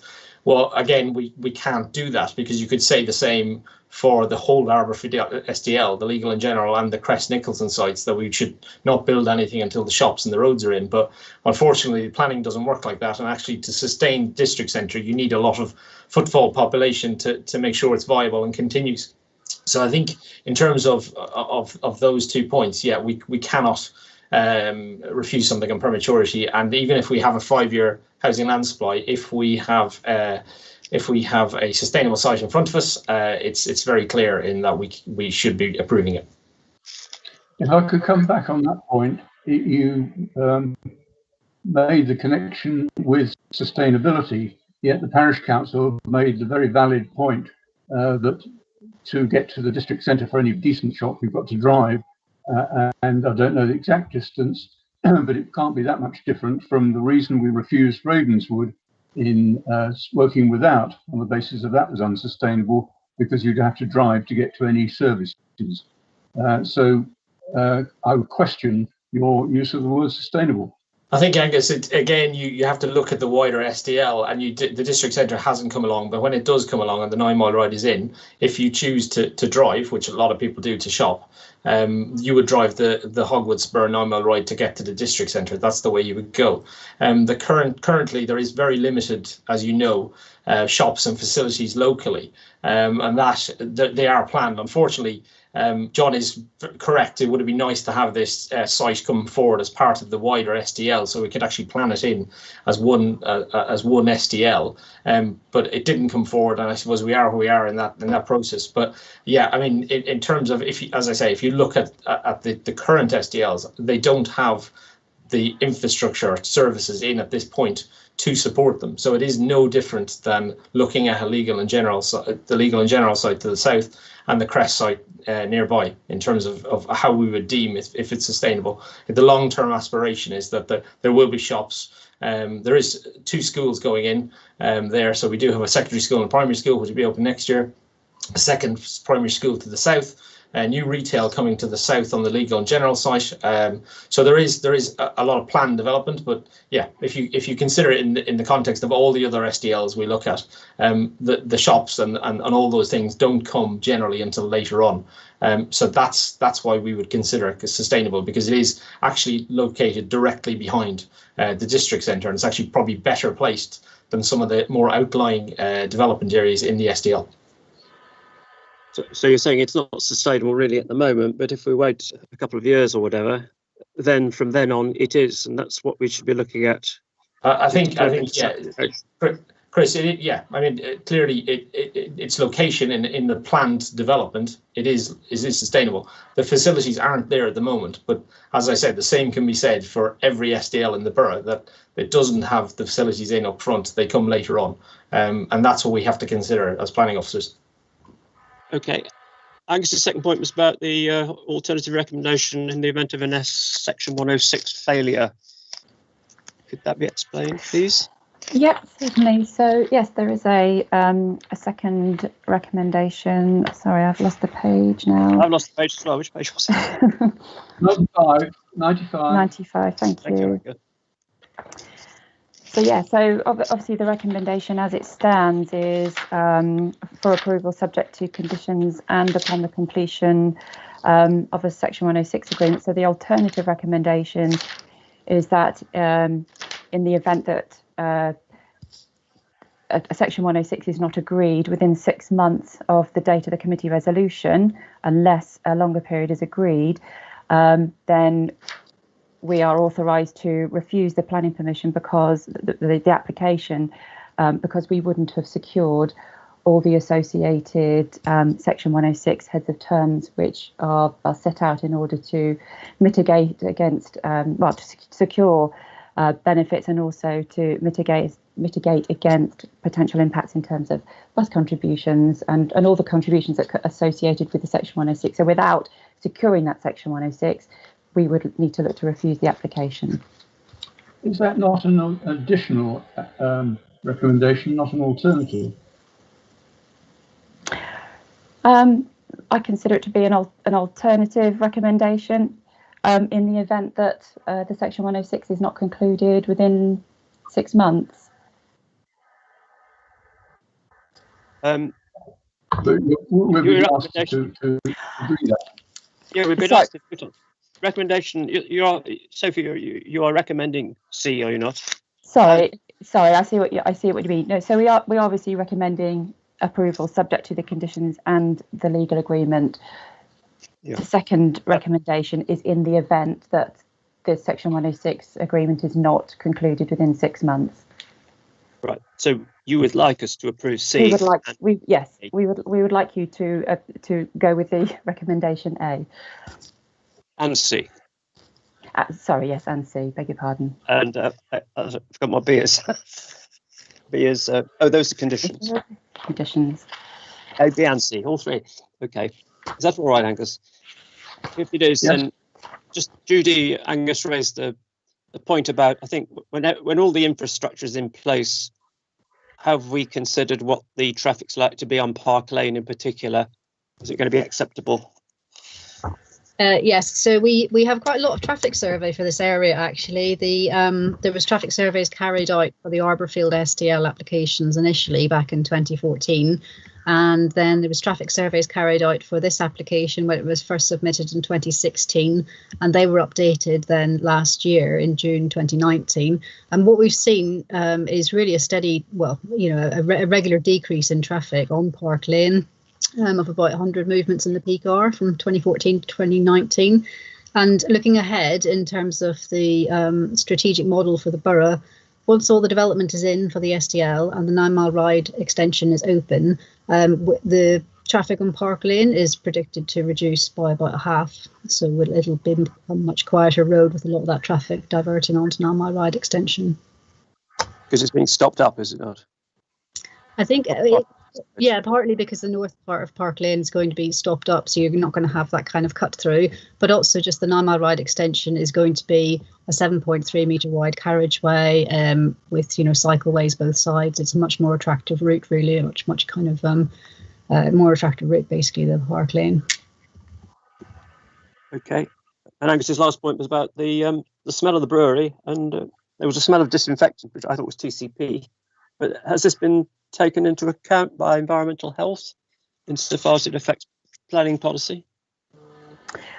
In terms of the smells, looking back at the application, an odour assessment wasn't actually submitted with the application, but I think we would normally expect an odour assessment to be submitted where a site lies in proximity to things like the sort of sewage, waterworks, or sort of more noxious uses, if you like. However, if members would like this requested, I would certainly feel comfortable recommending that a condition is suggested to require an odour assessment to be undertaken. I'm not aware that environmental health, as I say, didn't raise in a consultation response any concern with regards to the lack of an odour assessment given its adjacencies to the industrial estate. But that's not to say that one couldn't be undertaken just to ensure that the proximity of the site in relation to the industrial estate, that relationship is within what they would consider environmental acceptable limits. And if that assessment were not satisfactory, that would come back, if this were approved tonight, would come back to the reserved matters, which could then be approved. Because Angus was suggesting that that was a reason for refusal. Well, I think I think Angus is correct. It's something we need to consider, and the environmental health officers should have looked at it, and we rely on them for their input in making the decision. But I think Angus's suggestion and Sophie's suggestion of adding a condition to cover that in the future is actually quite useful in terms of protecting residents, because it is a reserved matters. The final layout is not agreed at this stage; it hasn't been approved. I think you also need to bear in mind that the legal and general site is also directly next to the estate, so there's a lot of housing that is going next to the industrial park anyway. So it would have been considered then as well. So, but I think an odour assessment condition would be actually quite a good idea, to be honest. And so what are you saying? If it was not a satisfactory, if it's not, so the odour assessment. Yeah, so the odour assessment, what it would do is it would look at obviously different conditions of where there may be issues. It is a reserved matters. The final number of units on the site is not agreed at this stage. If at reserved matters it came back and it took out a corner of the site or even more, then that would need to be considered in terms of the number of units going on the site and the layout of the site as part of the reserved matters. And it's as I say, it hasn't been raised by our environmental health colleagues now, but it's something we could look at in the future. But given the legal and general housing development is next to it as well, I'm presuming it was not something that there was ever deemed to be a problem on the site by environmental health. But we could impose a condition, and it's probably a good idea. Okay, and in which case it'll come back to reserved matters if we approve tonight. Yeah. I think that's the last point. I think. Firstly, I'd like to propose that we do have that condition, but I did mention noise and smell, and my question is, technically, could any of those units that have metal bashing class use work 24/7? Sorry, Angus, are you saying the neighbouring development, can they work 24/7? Well, you've got a whole bunch of units close by to this site, and I believe a number of them are whatever the class use is for metal bashing. Is that time constrained, or could they technically metal bash 24/7? I have to say I don't know the historic consent on the industrial park. I think there's quite a lot of units on there. Sophie may be able to answer that. I'm not sure. I don't know specifically the individual units that might have that use, but I have to be honest, I don't know what the current conditions relating to their potential hours of use, but I would imagine a bit like a smell nuisance, that environmental health do have their own powers should nuisance arise as a result of uses. I wouldn't have thought that in that area they would be able to operate 24/7. And as I say, there have been 2 noise assessments undertaken, which would have been over a period of time on both occasions, which our environmental health didn't raise concerns with. And as I say, they do have their own individual powers should nuisances occur. But with regards to the uses that immediately adjoin the site boundary, certainly no concern was raised by them. Could we perhaps, similar to the smell issue, could we bring a report back to reserved matters if we get that far on noise? because this plot not being built, obviously, yet when the industrial estate was considering its conditions, they didn't need to take into account this area. But now it's different, or it would be different if it was built. So can we bring something back to reserve matters? Yes, we could impose a condition about noise as well. I don't know if there's, I can't remember if there's actually one on there, but we could, as well as an odour condition, we could impose a condition on noise as well to see that. But as Sophie said, environmental health did have noise reports to look at, and they didn't raise an issue. But there's no harm in putting one on, I would say. But how can we put conditions on something outside the red line? No, it's not. Sorry, it would be to do again with the layout of the development, because the layout of the development is not fixed at this stage. If in the future we found there was, when the reserve matters came in and they had to do a noise report, an updated noise report from the one they've done, for instance, we could look at that, and we would determine if the use is legal in the first place, because it may not be, and they may be operating outside their controlled hours. If that's the case, then obviously the council has the powers to enforce against that. But if they have no conditions, which I would presume they do, but if they have no conditions on operation, then we would consider that as part of the reserve matters layout. And it's not uncommon for residential sites to be beside what we would call bad neighbour uses. It's not ideal, there's no question about that, but it's not uncommon. And layouts and houses can be designed to accommodate that. But yeah, because we're at outline and none of the layout is not fixed, it gives us a lot of flexibility in the future to actually look at issues when a detailed design comes in. But at the moment, we're relying completely on environmental health telling us there's not a problem, and they would have reviewed the noise reports, which would have had a screening, or I would have checked the noise level at certain times of the day over a period. So it gives them a robust picture of what actually the impact from the industrial estate is on the development site. So that's where they would have made their judgment from. But again, if the committee feels it's necessary, I don't see any harm in asking for that condition to be imposed again.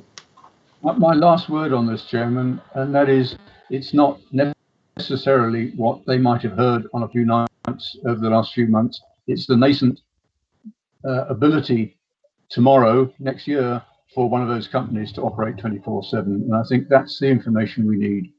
Thank you. Okay, that's fine. Thank you, Connor. So moving on, Malcolm Richards. Thank you, Chairman. Many of the points that have been made are point by coming along about fourth or fifth down the line. Some will have been made. My concerns are much the same. At this stage, it says on the document it's a hybrid and an outline, but it's essentially an outline one, and we're only concerned. The only information we've got really is the size and shape of the site and the entrance roads. That's about all we're able to, the roads around it. It seems if we don't mention things at this stage, though, our concerns, we're generally not able to raise them at a later stage when the reserve matters comes in. That's correct, isn't it? We're generally told that if you haven't raised them already, you can't add them on reserve. So we need to make sure we've covered them now. My concerns are mainly to do with the roads, frankly. When we were there, we were looking at the road outside, which was not very wide at all, lots of trees and bushes and things, no lights on it. And we were told that that is a road that wouldn't be recommended for anyone to use to walk either to shops or schools or whatever, and that it's not big enough to have a pavement on it. What is the minimum width you can call to have a pavement? Is it sort of 1 metre, or it doesn't have to be 3 metres, is it? Because I imagine looking down that road, you could at least get, even if it's only on one side of the road, you could get a pavement, a 1 metre or 1.5 metre pavement, if someone wanted to walk down there. Because if you don't have a facility for them to walk along there, the chances are somebody's going to have to drive them, or they will drive themselves. So that is a big concern about the width of the road and the ability, shortage of a pavement there. I noticed that there are 2 entrances to the site. Are they both of equal status, or is one of them the proper entrance and the other one is an emergency only, which is usually smaller? Are they both of equal status and equal size? It's the latter, I think. Judy, could you confirm that? Equal size and equal status. No, not equal. They're equal, are they? Okay. Judy? Sorry, yes, there's one of them is more of the primary site access and the other one is the secondary site access, but the two do link up within the site. So equal sized large vehicles could get in either one in the event of one of them having to close.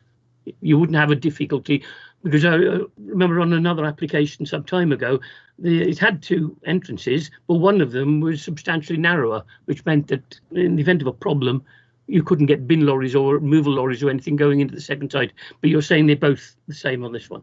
Yeah, absolutely. Like I say, if it's over 100 units, it's got to have two site accesses that can accommodate all the traffic, the fire tender, the refuse vehicle, and so on. Yeah. Did you want me to about the children? Sorry? Oh, sorry. I was just going to ask whether you wanted me to answer about the footway width. But you can. I was going to all my questions first, if you want. Okay. So the width of the pavement is one. The other question, which has been raised before, is why the entrances were put up a sort of a fairly narrow road instead of much further down along a road that's more capable of carrying traffic and as a walking area. Because if you've got 140 houses there, chances are you've got something in excess of 200 cars an hour coming in and out of that entrance onto a small road. It would make more sense if they were relocated further down to a more significant area. The other one is a general one that has already been raised, which is the traffic statistics. Were those traffic statistics on the main roads around there, or presumably they didn't include stats on the basis of 150 to 100 plus houses that aren't yet built and would be coming out onto that narrow road? So the traffic stats would be out of date. They would need to be done again, presumably. They're projected, Malcolm, I think, when they do these assessments. Okay, right.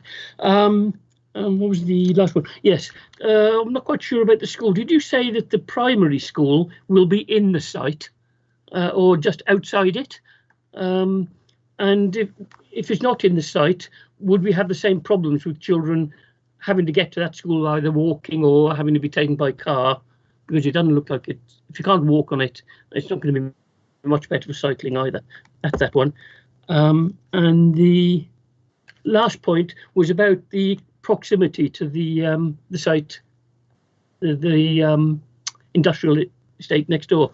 Obviously, you've said that when we get to the reserved stages, that will be looked at. So that means if we make a note of that now, we can claim that as a valid discussion point when it gets to assuming it gets through the outline stage, that could be raised at a later stage.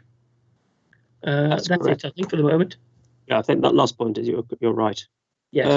The primary school access. I'm not sure I understood that. Well, there was a mention that there is going to be a primary school nearby. I didn't hear whether it was within the site or elsewhere near the site. And the question would be, how would the children then get to that? Are they just going to be more people not being able to go down a suitable road? So where was the school going to be? Was it in the site? I can answer that one, Malcolm. So there are proposed two primary schools to be proposed within the SDL. The closest one that would be to the application site would be within the legal and general southern part of the SDL, the location of which would be off the 9 Mile Ride extension. So as I mentioned in the presentation, there would be internal footways within the site that would connect through from the corner of the site onto the Hogwood Spur and therefore onto the pedestrian cycleway, which would then link down to the primary school. So in our view, this would be a safe route for children accessing the school. Okay, thank you. Judy, I think the other questions, width of the pavement, traffic stats. Did you get note of all those? Yeah, I think so. So the width of Park Lane at the moment is 5.5 metres. In terms of the sort of desirable width of a footway, I mean, if it was a new footway that we were putting in, the ideal width would be 2 metres. However, you can drop down to about 1.2 metres as a kind of like minimum.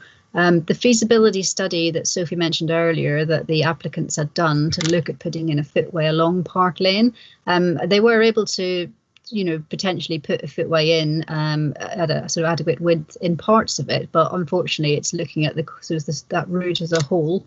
And there were bits where it either narrowed down to sort of a metre, or to get anything through a particular area, there was just substantial landscaping and trees that were having to be taken out, and so on. So yeah, the answer is somewhere between 1.2 metres and 2 metres for the footway width. The traffic, so the projected traffic for this site. So at the moment, the Reading Football Club sort of generates about 32 movements in the morning peak hour, and the residential site would generate about 474. So that's an increase of about 42 movements in the peak hour, or an extra. Half a car a household per hour. Yeah, because obviously, I mean, not everyone travels in the peak hour. This is looking at the sort of averages. So really, it's about an extra car every 1.5 minutes coming out of the site or into the site, which isn't really deemed to be a significant increase. As I mentioned earlier when I was talking to Angus, the traffic levels in Park Lane have actually been dropping, and they're predicted to have in the future when the 9 Mile Ride extension is open. So although there will be a slight increase in traffic as a result of this proposal, it's already accommodated in the sort of reduction in traffic that there's been on the road in the sort of nearby year and in recent years, and certainly in the future, the traffic's going to drop by half. So the slight increase in traffic from the Reading Football Club site is not considered to be significant. Okay. And the point about the 1.2 metre pavement is it may be narrow, but it would be a pavement even on just one side of the road that could be used, because if you can't use it and you can't walk there and it's not a safe place to cycle, then people are going to drive their children to school or drive everywhere rather than send them out onto a dodgy road or whatever. So a small pavement is better than no pavement, is what I'm saying. Okay. Yeah, but I think that as Sophie mentioned earlier, there's the scopes being looked at to have a fitway cycleway through the Sang to the north of the site, which would obviously not have any sort of width implications and might be a better outcome. So that's something that can be secured through and explored further through the Reserved Matters application. So Malcolm, just to be clear on why again we can't have a footpath, it basically would impact upon the existing Sang, and that's actually the most diverse in terms of ecology. It's the most important bit of the Sang because that's where the woodland is. Some significant trees. There's a lot of things there. So I think Natural England, we haven't spoken to them, but we spoke to our ecology officer, and Natural England would not support us taking a chunk of a strip of the Sang to accommodate a footpath when there is an alternative option, which is through the Hazelbrook Sang. And we've secured a contribution from this site towards upgrading the paths in the Hazelbrook Sang that would provide you the north-south link. And I think that's really the key. So we have looked at it in response to some of the queries raised by members, Simon in particular, about getting a footpath in there, and it's just not feasible. And I cannot see Natural England supporting it because there is an alternative. As well, the Hazelbrook Sang, I suppose the beauty of that is that the council have control of it, so we can actually deliver the footpath whenever it's deemed necessary by the parish or by the council. So it does give an alternative safe option to do that. One of the other things is we couldn't actually accommodate lighting either on the road, because I know that was a concern about walking in the dark, but again, it was the impact upon the biodiversity and the ecology of the Sang that was an issue. So even if you could fit a footpath along the road and there is a traffic regulation order to try and reduce the speed on that road a bit of the way, some of the road is still unrestricted. So the width of the footpath wouldn't be enough, and with lighting, it wouldn't be a particularly attractive route.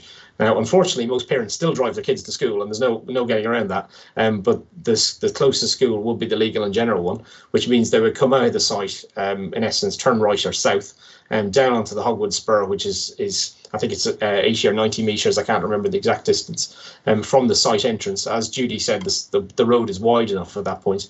And then they would, if they weren't walking and cycling, and then they would drive down to the legal and general school on the 9 Mile Ride extension. So that's basically what I've got to add.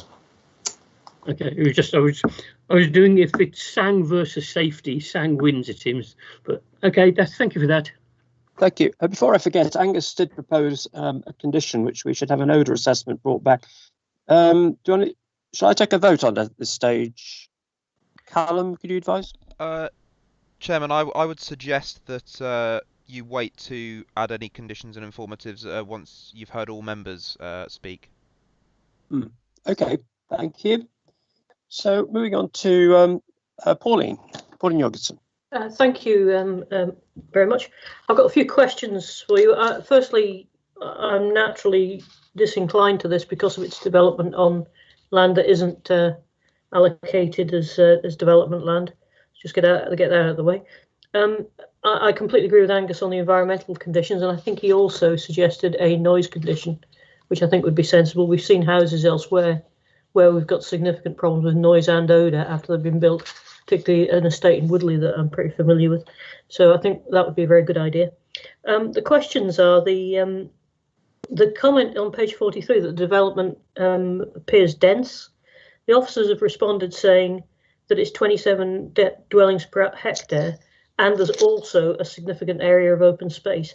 Does that mean that the significant area of open space is not included in the calculation of 27 dwellings per hectare? That's the first question. The second question is, there's comments on page 44 about insufficient parking. Can I have assurance that if there is insufficient parking, that will be dealt with by a reduction in the number of houses rather than by a reduction in the amount of green space? It's the second thing. The third point was on page 46 about the SDL facilities. The SDL facilities were sized presumably not to include this development because this development wasn't meant to be there, because this land is not zoned as development land. So presumably I'd like some information about the ability of the SDL facilities to cope. Especially, we've heard quite a lot about primary schools, but especially the secondary school. I believe there's people can't get into Bowhunt at the moment that live relatively close, and there's no sixth form provision in Bowhunt. So I'd like some information from the officers about what the schooling provision is in particular, particularly secondary, and also whether there is adequate capacity within the SDL current infrastructure for these extra houses that were not meant to be there. The next question was about public transport on page 64. It says that 106 will contribute towards the bus strategy. I'd like some information about what happens when the 106 runs out, please. Will that just mean that the bus ceases to operate? The next question was about on page item 71. It talks about a school drop-off. Now, I've got some experience of school drop-offs causing problems in my own ward, where people park all over the roads in order to get a good access to drop people off at school. And I'm just wondering where that designed-in school drop-off is, whose control it will be in to make sure it can't be shut, and whether it will be sufficient to deal with the amount of people who want to park there in order to get a fly drop-off at school with their kids rather than driving into the main school site. And I couldn't see where the access to the school actually was anyway from a drop-off. So maybe somebody could explain where the paths go there. Maybe I've just missed something. And the final question for Judy was, will all the roads be a standard width? Okay, thank you, Pauline. First of all, 27 dwellings per hectare. How was that calculated? Was that taking into account the Sang area, I think you said, Pauline? Yep. Sorry, yes, just to confirm, yes, that would include the entire site area. So saying that in addition, the significant area of open space is also being provided is not accurate. It's not in addition, it's part of the 27. Yeah, so yes, it is part of the density calculation. Thank you. The question of enough parking. If there isn't enough parking, do we reduce the number of houses that could be approved? There is a condition number 28, so the parking needs to be dealt with at the reserve matter stage. So yes, absolutely, it needs to meet the council's adopted parking standards. Otherwise, the site wouldn't be compliant in policy terms. So that's covered. And it's not possible to reduce the amount of green space to increase the amount of parking? I think the whole thing, I mean, I maybe defer to Sophie on that, but from my point of view on the parking, we would need to make sure that the parking met adoptable standards at the reserve matter stage. Okay. The sang is a full application. You mean reduce the size of the sang? Well, there's green space on there. I'm not clear about what is sang and what is just public open space. Yeah, it's not.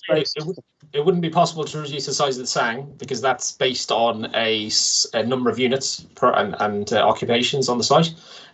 Open space it obviously always is, but we would always seek to try and ensure that it's not, and it has to meet certain standards that we have anyway. So they still have to provide a set of guidelines. They have to meet guidelines for open space sang for those things. So yeah, and in terms of the layout, we would always make sure that the parking is in accordance with the standards. And if they can't meet the number of parking spaces on the site, the numbers come down. It's as simple as that. Thank you. That's helpful. So the next one was about the facilities at the SDL and whether they were sized enough. Yeah. So again, they are. We got the Bohunt School. As people may or may not be aware, Bohunt was intended to serve the development, but they've taken in pupils from elsewhere, which has filled up capacity. It's a problem nationally with schools. We don't have the control over them to say where people can come from generally, especially when it's the new system. But yeah, the secondary school education have not raised an issue. Primary schools, we've got 2 primary schools which will be built at 2-form entry, I think expandable to 3-form entry, one of them on the north. So there is capacity in the system in terms of schooling for the additional number of units and population. Again, the rest of the developments, yeah, as you say, has been the SDL was designed around that number and no more. But there is flexibility in terms of the highways and the various sort of things. So yeah, there is a scope to include this. Thank you, Connor. I'm not convinced with the secondary school argument in particular. I'm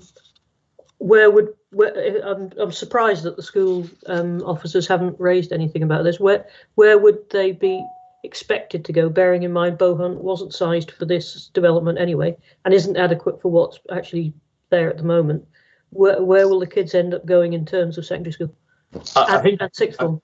Yeah, I think that's a real issue across the borough. I don't think it's just here. Obviously, you have secondary schools elsewhere in the borough and in Bracknell.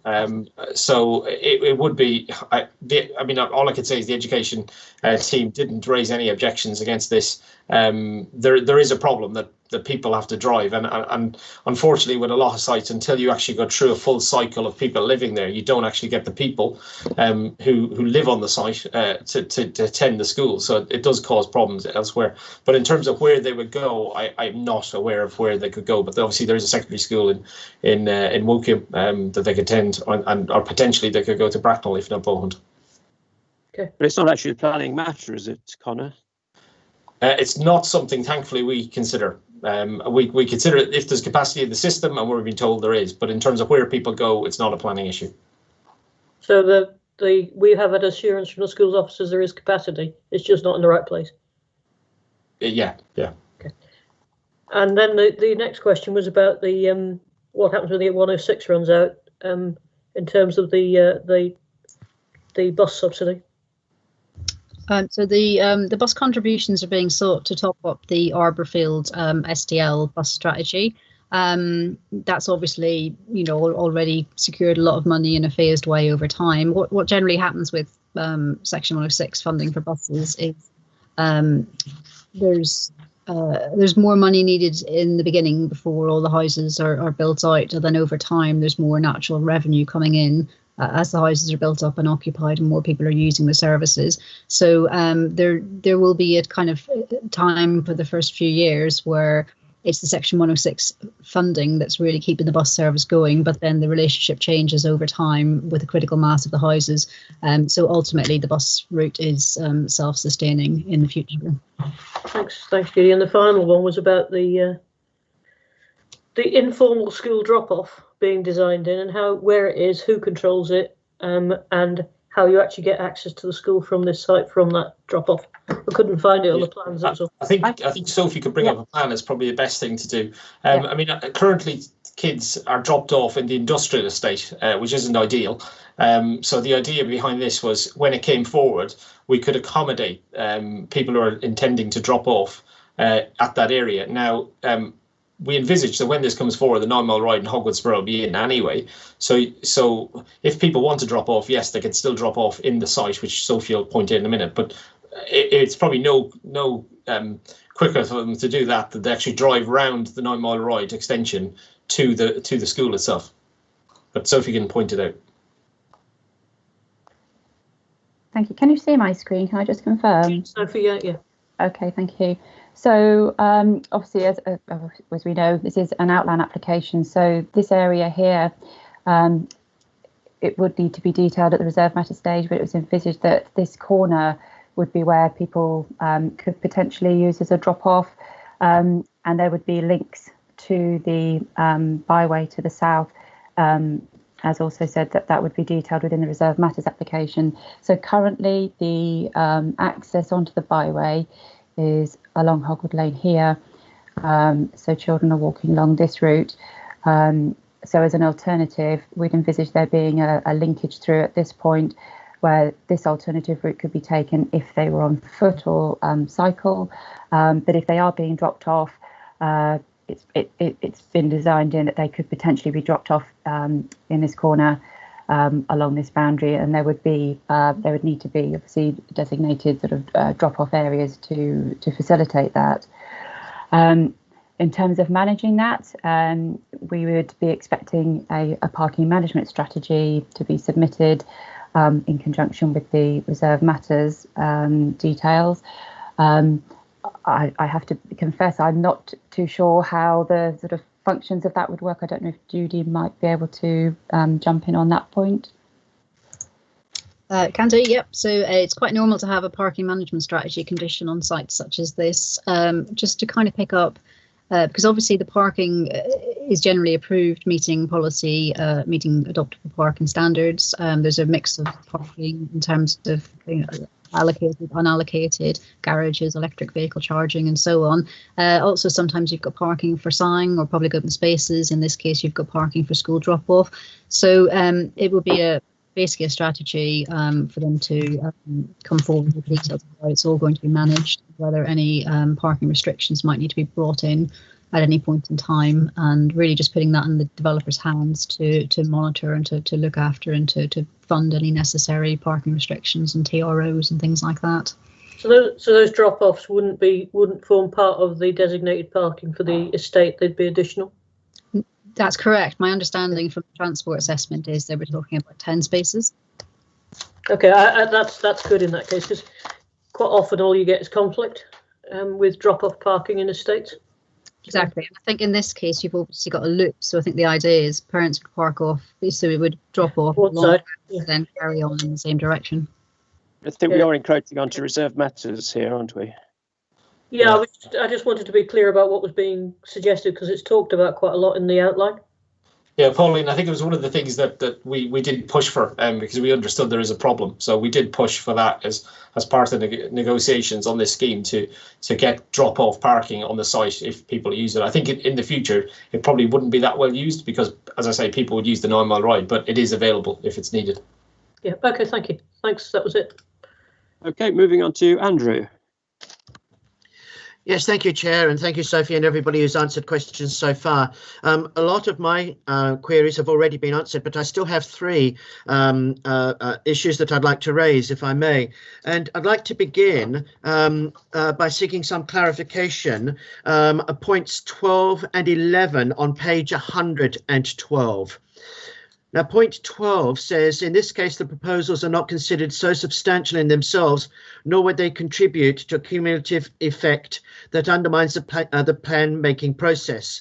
And then point 11 goes on to talk about refusal of planning permission, other than in limited circumstances where the development proposal is so substantial, and then it continues on. So by my calculations, this development being part of the southern part of the Aberfield Garrison SDL, which has 1,500 houses, this development would add an additional 9.3% to the total number of homes in the southern section. Isn't that really quite a significant increase? And does that kind of contradict, what is suggested under point 2, that the proposals are not so substantial that they would undermine the planning process? Or have I misunderstood what's being said there? On page 79, there's a reference to the site successfully linking in and integrating with the SDL. How would the officers present tonight respond to the argument this could be said of any site that expands the existing SDL boundary? And how would you convince me and many residents that this is not a case simply of suburban sprawl? And my final question is, can you confirm that the issue of what would happen to the site if it was not developed in the way proposed is not a material planning consideration? But we have seen that at the moment it is predominantly green space. And also why the authors of the report think it's necessary to say why WBC would rule out developing public sports fields on the site. If this is not a material planning consideration. And I note that Councillor Cohen on page 45 states that before the site was acquired by Reading Football Club, it was used as cricket and rugby pitches. So I'm just querying, why are you raising the issue, of what might happen if the site was developed, i.e., that WBC wouldn't turn it into public sports fields if this is not in fact a material planning consideration? Sophie, perhaps? Well, I could probably answer the last. I'll work backwards to a point on this. In terms of the council did actually look at one point to take on the site as part of some negotiations. That actually isn't a planning issue, so we can't consider that as part of this scheme. We can only consider what's put in front of us. So yes, there is fantastic pitches in there. There's no question.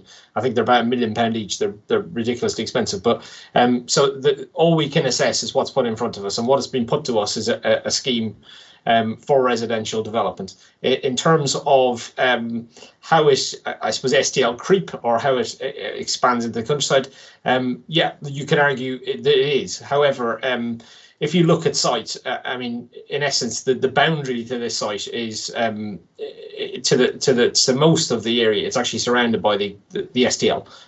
To the east, it's Park Lane, and there's no room for expansion over there. If it was a site on the periphery of the SDL, it's slightly different, but it is actually located next to the district centre. And although there isn't a direct vehicle access link, which would have been nice and would have been good to get planned in from the start if it was put forward as part of the SDL originally, it wasn't. So we have to only consider what's in front of us.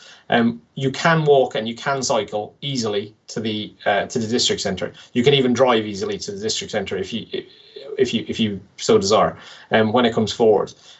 So in terms of the question over the MPPF and substantial harm or thing, again, that's assessed through the process we've done in this scheme. So what we've done is looked at the scheme. Is there a harm? Is there an impact caused locally to the wider area?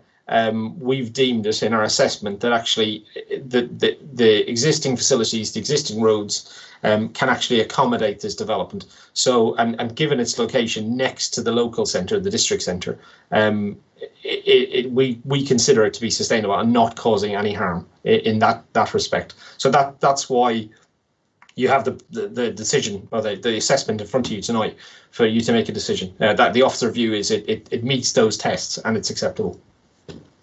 So if you think that it does no harm, then whether it's in the SDL or not is not really relevant, is it?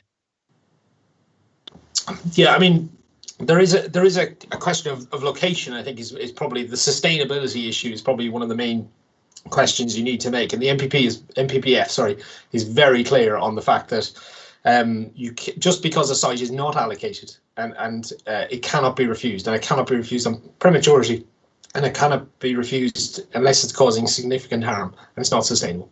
We don't feel it is. Excuse me. Could you explain the point Andrew made on paragraph 12 on page 112 about the proposals not being substantial? I think that was his first point. Yeah, so it comes back to the assessment. If you look at bare numbers, it's quite a few units, obviously, but it comes back. The tests are looked at. If you look at the MPPF, if you look at our policies, they all work, I suppose, in conjunction with one another. So that what we've done is we've assessed the cumulative impact of this development on the SDL and on the local area, and we found it to be acceptable. So in that case, it doesn't cause harm, so it passes that test. Okay, thank you. Andrew, do you want to come back on any of those points? No, thank you. I'll think about them. Right, Stephen Conway, please. Thank you very much, Chris. Thank you to Sophie for her report and for her presentation, which seems rather a long time ago now. Seems rather a long time ago since I thought I was on the verge of speaking to you, and then went back to the queue. Well, here I am at last, able to speak, and of course, virtually everything that I wanted to say has been said. I was going to essentially raise the 3 points that Angus raised about the industrial estate and its potential for causing harm to the amenity of residents on the new development if it was a go ahead. I was, like him, puzzled about the alternative recommendations. I have to say, I have to say I'm still a little bit puzzled about that. I'm still not quite sure whether we're supposed to be voting for both of the alternatives or just one of them. And I really am still a little troubled by this question about prematurity. I know this has been discussed very extensively. I suppose this all comes down to this question of whether we think this site is sustainable. If I understand Connor's argument correctly, then if it's sustainable, then it can't be refused, certainly not on the grounds of prematurity. And yet we are actually saying its sustainability depends upon the delivery of infrastructure in the SDL, which hasn't yet been delivered. So on that grounds, it does seem to me that it is premature. Once some of the infrastructure is in place that's designed principally to support the SDL, then I would feel more comfortable that this was sustainable. But at this stage, I still find that quite difficult to get my head around, that it can be deemed sustainable when the infrastructure to support it isn't yet there. But that's pretty well all I wanted to say. There's been detailed answers given to everything, so there's not much point in my prolonging things. Thanks, Steve. We do have the proposed condition that only 25 homes can be occupied until the Narmal extension is fully open to the public. So well, that's helpful, but it's a step in the right direction. But there are concerns about all sorts of other aspects of infrastructure as well. Not just that, which make me feel very uncomfortable about this. Which seems, I mean, it just seems like what we might call a speculative development. It's reliant on infrastructure that hasn't yet been delivered on a neighbouring SDL. It seems to be going on the back of that. But everything like this has been said, so I don't need to say it again. Okay. Thank you, Stephen. I don't think there's any answers required there. I've gone through the list. Is there anyone else still got their hands up? Yes, Chairman. Sophie's got her hand up. Do you want to come back? Yes, thank you, Chair. Sorry, I was just going to respond to Stephen's comment with regards to the site and in terms of it coming forward. Obviously, we've discussed that this is an application for outline planning permission, so there is a further process to go through, if you like, in terms of the reserve matters coming forwards. Now, knowing in terms of other sites and applications, that process doesn't happen overnight. Obviously, there's a lot of detail that needs to be worked up in order to submit a reserve matters proposal. So it's quite likely that should this be approved this evening, a reserve matters proposal is unlikely to come forward for at least, I'd say, at least another 6 months to a year. Obviously, then you've got the process of determining that application and approving it, hopefully. And as such, the likelihood of any units being ready to be built on this site, should it get approved, it's not going to be within, I would say, at least until perhaps 2023. By which time, obviously, there would be further facilities. And in our view is, obviously, we've got the existing school. There is the local gym already in place. The Alberfield Primary School is currently under construction, as I understand it. So as it stands, our view is that it is a sustainable site that will be further supported by facilities that will be coming forward, likely in tandem with the proposals later down the line. Thank you, Sophie. Thank you for that. Thank you. Is there any? I can't see all the hands, Callum. Is anyone else wishing to speak? Yes, Mr. Chairman. We have Rochelle who would like to speak. Yep, Rochelle, please come back. Real quickly, there's a World War II pillbox on the site as well. Is that being protected? I don't know. I'm sorry, I didn't catch that. A World War II pillbox. I think, Rochelle, is that not on the alignment of the 9 Mile Ride in Park Lane? I think it's further south. I'm being told by Imogen that there's a World War II pillbox on the site there that they're talking about. No, I think she's mistaken. There is one on the 9 Mile Ride extension further south. There's one on the 9 Mile Ride extension. Or next to it, should I say, not on it. Okay. She says fine. Sorry, I'm just getting... outside the red line, I think. Okay, if no one else is... does anyone wish to make an alternative proposal to what is in... to the officer's recommendation? If not, shall I take a vote on Angus's proposal for a condition, which I'm happy to second? Chairman, Angus has got his hand up. I don't know who's going to make an alternative proposal. Yeah, come on. Yes, Angus? No, I was just going to ensure that the proposal for the additional condition relating to both noise and smell or odours what was going to be taken into the vote. Or yeah, I don't know. That's what I was saying. We just need to get the wording right. Chairman? Yes, Callum. Lindsay Jennings, the legal officer, has her hand up. Oh, thank you, Lindsay. Thank you, Callum. Thank you, Chairman.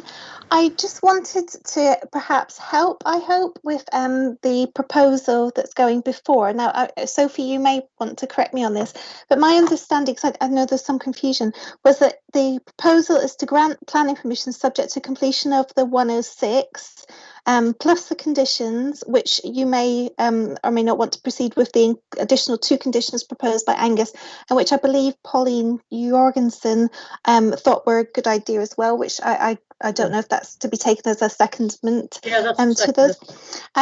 And also to grant permission unless the 106 is not completed within 6 months and agreed by the chairman of the committee to be extended. Is that correct, Sophie? Sorry, I'm aware Councillor Conway mentioned he was still confused, and I just wanted to clarify exactly what members should be voting on.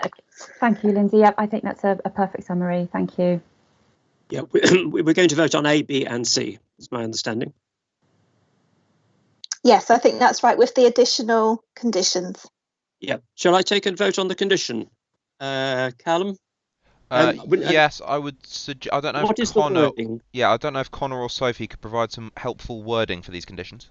This was odour and noise, I think, Angus. You wanted. I was going to suggest that we, if acceptable, that we have standard conditions for this, but if we take them away and agree them with the chair and the vice chair and possibly Angus to be applied. Okay, so do we need to approve anything in addition to what has been proposed by the? Yeah, so we have a standard condition on odour, and we have standard conditions on noise. I don't have them to hand, unfortunately, but we can apply them, subject to agreement of the chair, vice chair, and Angus, if that suits. Okay, if you're happy with that, Angus, we don't need to take a vote on it. I'm happy with that if members are. Can I just check, Chairman, with Lindsay that members don't in fact need to vote on that? I would have thought if there are additional conditions, they would need to be voted on. Yeah, I would. If there are additional conditions, yes, I would say they need to be. You need to vote that they are to be included, but the wording could be sorted by the planning officers with the sort of involvement of the chair at a later date. Okay, so we take it. So the proposal would be that we consider modifying the conditions on odour and noise assessment, or words to that effect, which the officers can work out, and that would be subject to agreement by the chairman, vice chairman, and Angus. Is that okay? If that seems okay, I can take a vote on that, I think. I think that sounds the way forward, yes. Okay. Can members raise their hands if they are in favour of that proposal?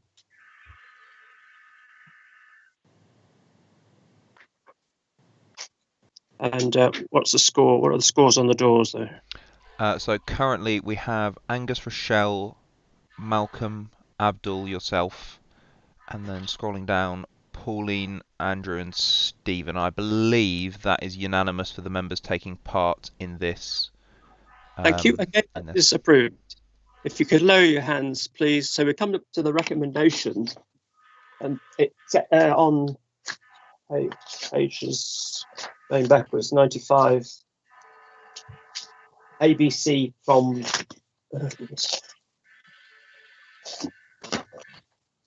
Page 77, Chairman. 79 to 95, A, B, and C, plus modification to, as in the members' update, a modification to condition 26 and an additional condition, I think it's 43, to do with Narmar ride extension being open to the public. If I have that right. Is that correct, Sophie? That's correct, yes, thank you, Chris. Okay, so take a vote on that. Can I see those who wish to support the application?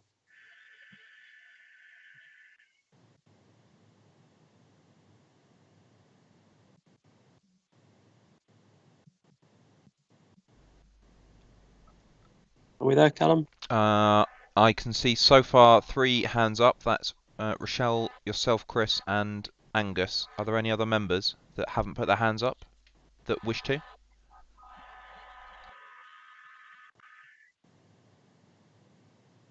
It appears it's just those 3, Chairman.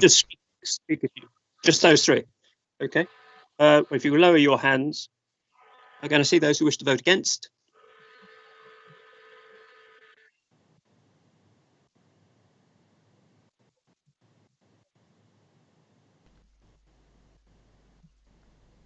It appears one hand up, Chairman, Abdul. Right. And I assume, do we take a vote on abstentions? I suppose we might as well. Yes, please. Those who wish to abstain, show please. Which should be 6. My maths is right. I currently see Pauline and Stephen. In which case, Malcolm as and well. Myself. Yep, Malcolm, Andrew. 1, 2, 3, 4, 5. So we have 8, which will be, we have 8 votes in total, which is correct for the amount of members we have, Chairman, and the tallies are 3 for, 1 against, with 4 abstentions. Okay, thank you. So that application is approved. Yes. Thank you, members. So I hand the chair back to Councillor Weeks for the next item.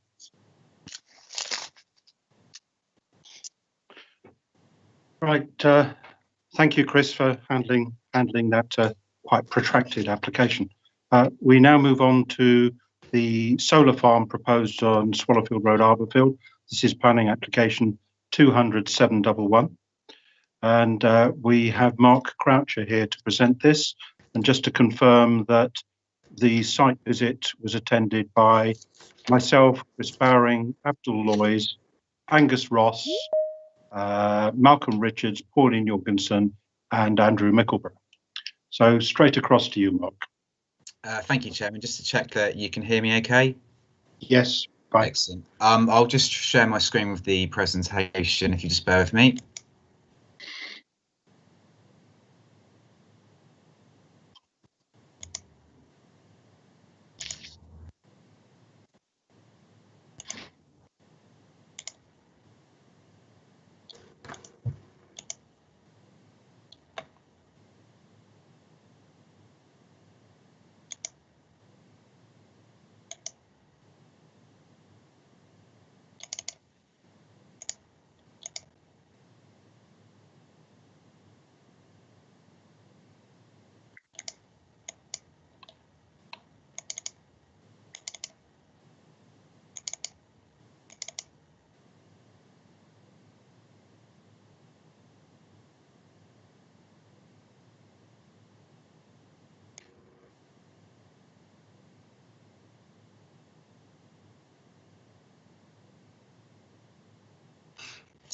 Apologies for this for the day, it's being a bit slow.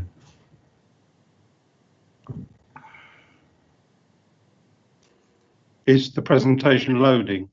It is, yeah.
Hopefully we're there.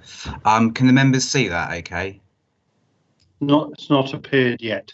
Yes, it has. See it. I can see it. I can see it now. Excellent. you. I'll just That's flick. I'll Go just ahead. flick to the beginning of my item. Just bear with me.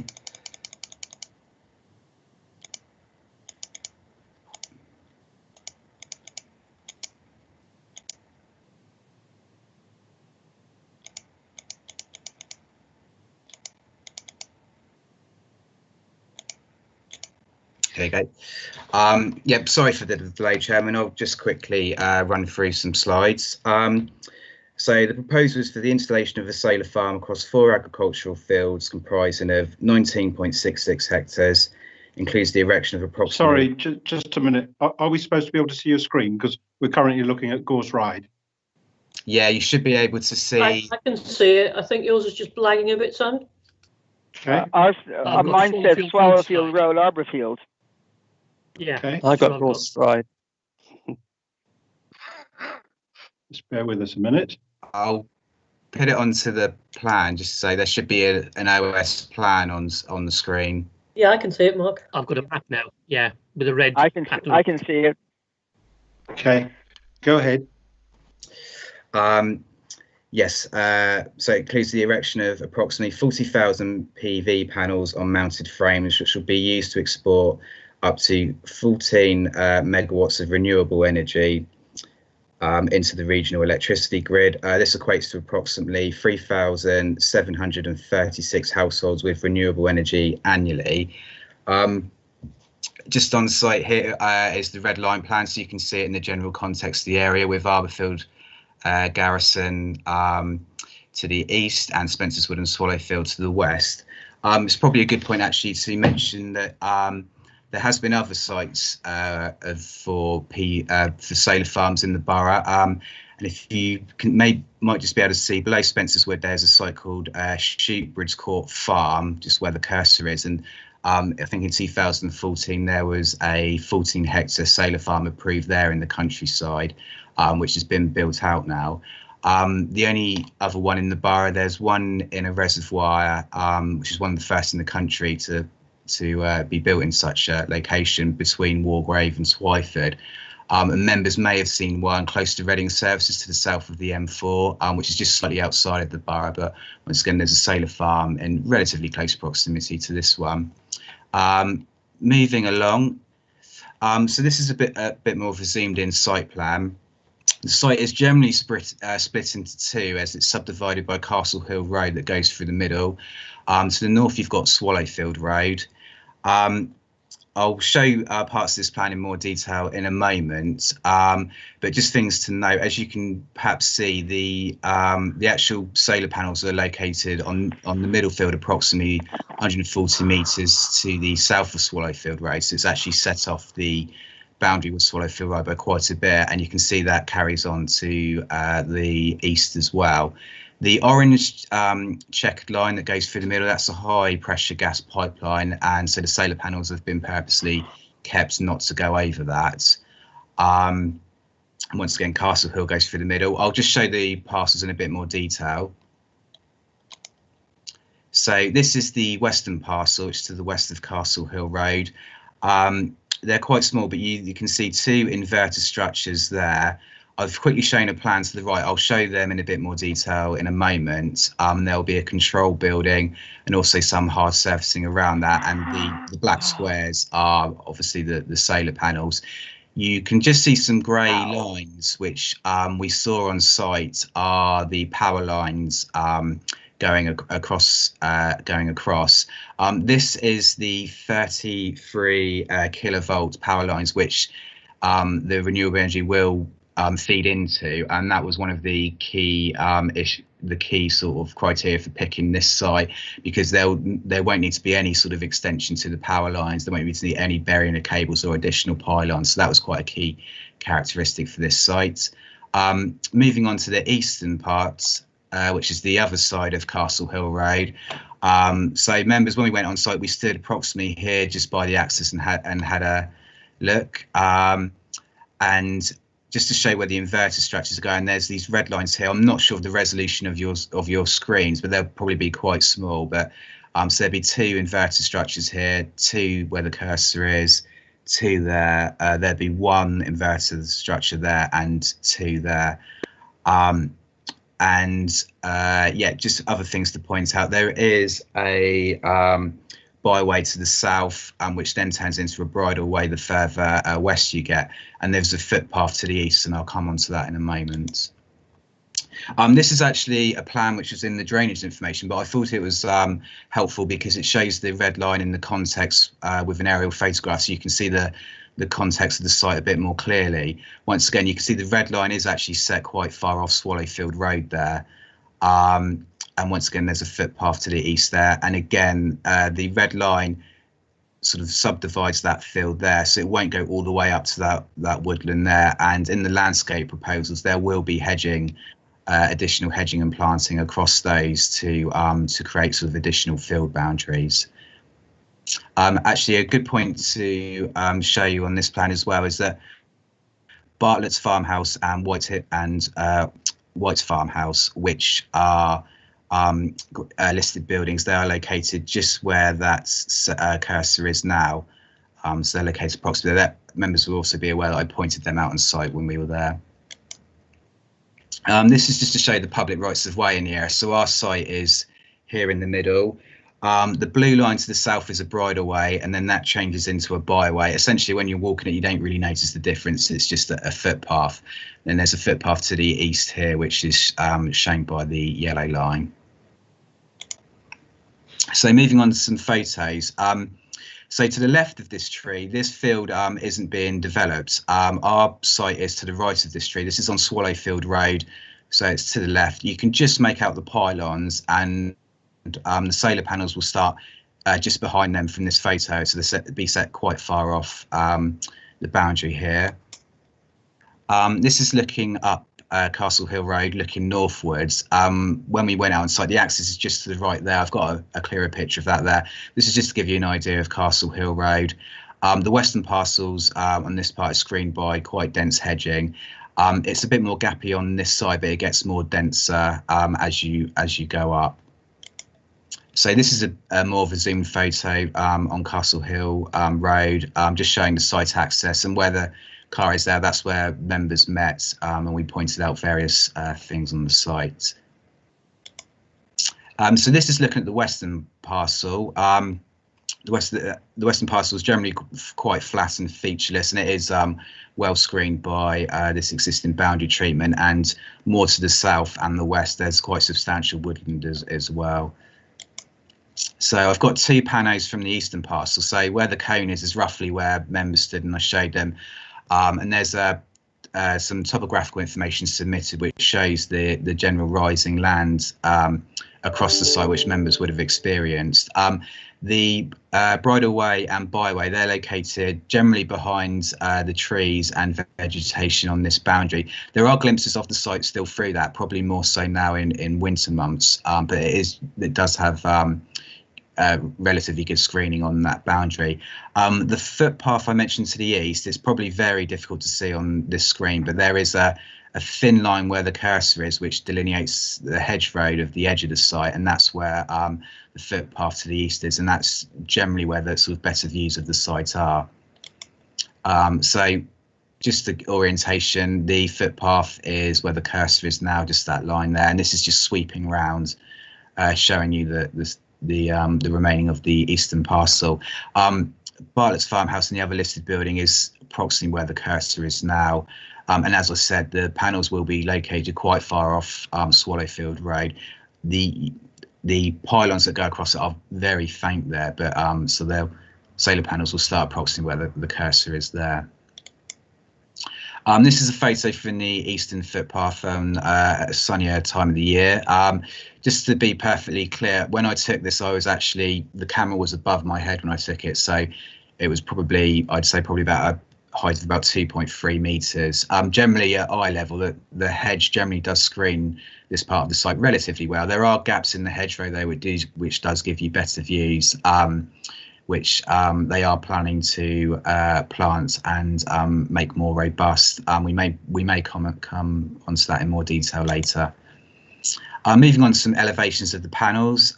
So this is some elevations. I've got a photo in a minute which shows them a bit more clearly, but so they'll be approximately 2.4 meters in height. They'll be on solid metal frames, so they won't move. They'll be on fixed structures.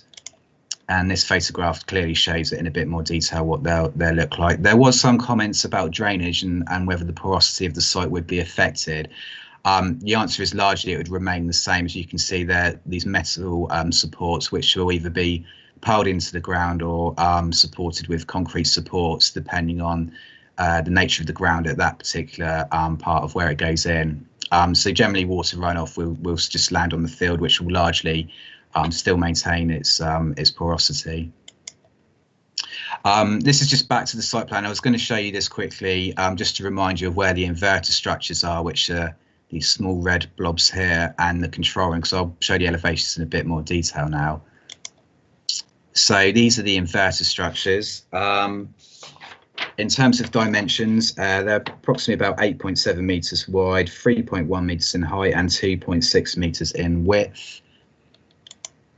And this is the control room. There'll only be one control room, and that'll be on the western parcel. And again, the height-wise, it have a mono-pitched roof. So the highest bit will be 4.4 meters in height, and the lowest bit will be approximately 3.6. It'll be 7 meters wide and 3 meters deep. And then coming on to the security fencing and the gates. So security fence will be about 2.5 meters in height. It will have it'll have timber post, and the mesh will be deer fencing mesh, so it'll be sort of galvanized. And that if anyone's sort of seen deer fencing mesh, it's generally quite gappy between the sort of various bits of the mesh, rather than say a chain link fence, which is a bit more denser when you look at it. The gates will be slightly lower. I haven't got the measurement, I can't quite see it, but I think it's about 2.1, 2.2, the gates in height, but they'll be fractionally lower than the actual fence. Just coming on to some concluding remarks, Chairman. Just before I hand back, Catherine Brimble should be online as well, and she's our tree and landscape consultant from the council, who's looked at it and recommended approval. So she'll be be able to go through the landscape issues in a bit more detail if members will find that helpful, or answer any questions on that. Just quickly, before handing back, going on to the principle of development, as you can see in the report, both local and national policy does quite strongly support renewable energy provision and solar energy. To add a bit more sort of meat and a bit more justification to those policies, the council produced the Climate Emergency Action Plan in January this year.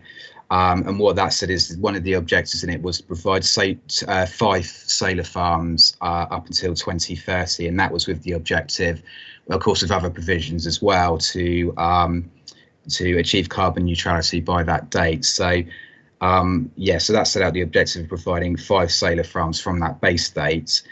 Since then, there was an update in July, and that updated it slightly and said that essentially the council objective is to provide renewable energy so that it would power annually 25,000 houses. So just to give members a sort of equivalent, that would be equivalent of 7 of what the members have got in front of them now. So it's quite clear that there's strong support for renewable energy, which is going to need many other sites to meet the council's objective in the Climate Emergency Action Plan. And just to sort of put it into scale as well, this site would roughly deliver sort of annual renewable energy for about the size of Arborfield Garrison, which will hopefully put a bit more context on it. I'll hand back now, Chairman, because I've been speaking for quite a while, but just to conclude, yes, the application is recommended for approval. In the officer's professional opinion, there's clear and compelling policy support and benefits that outweigh any adverse impacts. And therefore it's recommended for approval, subject to the conditions, and also a legal agreement for the applicant to enter into an employment skills plan. Thank you. Thank you, Mark. Can we lose the presentation, please? Yeah. That's great. Thank you. Before we come on to the registered speakers, Callum, could I just check what is the official end time of the meeting? Is it 10:30? It is, Chairman, yes. Okay, fine. We must make some progress then. So without further ado, we will move on to the registered speakers. The first one I call is Jonathan Wheelwright, speaking from Swallowfield Parish Council. Hello. Hopefully you can hear me. Good evening. So Swallowfield Parish Council totally supports development of renewable energy, and it recognises the climate emergency. And we also understand the need for farming diversification in these difficult times. However, this is the wrong location for this solar farm. And we call them solar farms, but in fact they are solar industrial sites. And this is a hugely industrialized site. Mark's just taken you through some of the elements of it. And you can see how that totally changes the context of the landscape there. And this land is good quality. It's rated 3A, good quality agricultural land, which is land capable of consistently producing moderate to high yields. This is not the brownfield or low quality agricultural land that central planning recommends. You've been there, you've seen the site, and you can see these fields are the gateway to Farley Hill.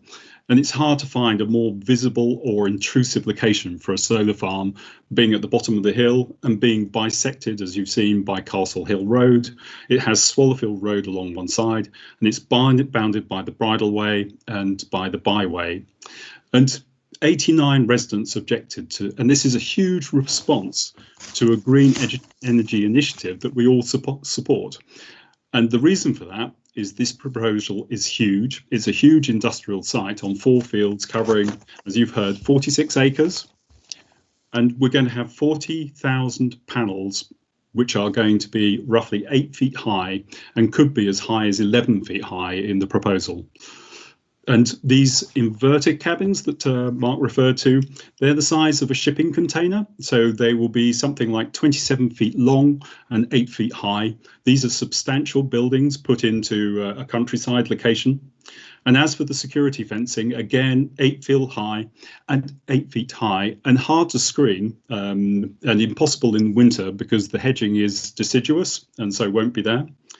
It's tempting to think of green energy as being green, but there is a tension between green energy and the local environment. And, you know, there is a need for site management to keep the site clear of plant growth and keep out animals that could damage the facility. And this means that the fields are lost to foraging animals from the adjacent woods. There are adjacent alternative sites which we would heartily support, which are close to the high voltage network which run across the estate and are not precious landscapes. These are shown in the alternative sites assessment that was provided by the applicant. The planning officer, apologies Mark, is wrong in the way he's weighed the various arguments for and against the application. Renewable energy is an important national and local objective, but it is outweighed by the loss of quality agricultural land and the destruction of a valued untouched landscape, especially when there are other better alternative sites nearby. The application cuts across many policies in Wokinham's core strategy, and I won't go through them all. But as a consequence, please reject this application. Thank you. Thank you, Jonathan. Next, we have Harry Cannon speaking as a resident. Good evening. Yes, thank you, Chairman, for your time. Speaking as a resident and to some extent on behalf of the 89 or so local people who objected to this, basically the view is it's a nice idea, obviously solar and renewable energy, but it's in the wrong place. This is a large industrial development, huge number of panels plonked in the middle of open countryside on rising ground. It's incredibly visible for miles around. Thousands of homes, roads, paths, bridleways, and so on will be able to see this. It's put between villages and hamlets, open countryside on viable farmland. This is the wrong place. It is beside well-used bridleways, footpaths. And the conclusion in the application appears to be the best way to solve it is to block the current views from the footpaths. So we're not looking at the back end of a 3.5 meter panel will be blocked by fencing, hedging, and so on. Those paths have been used enormously, particularly during lockdown by people trying to escape from their houses. And we're now denying them views, broken in some places, obviously, but views over the countryside. It's by listed buildings, and we're not just talking about the views from the listed buildings, but the setting of the listed buildings, which is such an important part of the context of the building and its history. And finally, it's outside of development limits. So as far as I can see, and I'm an amateur at this, obviously, but it's breaking so many rules and guidelines and so on. Nice idea, wrong place. I also question some of the conclusions that the various reports have come to. One seems to conclude that the impact on views from footpaths and so on is negligible or minor. But I don't think the people using those footpaths for cycling, walking, riding, in my case, horse riding, would agree, because those views are going to largely disappear or be significantly degraded.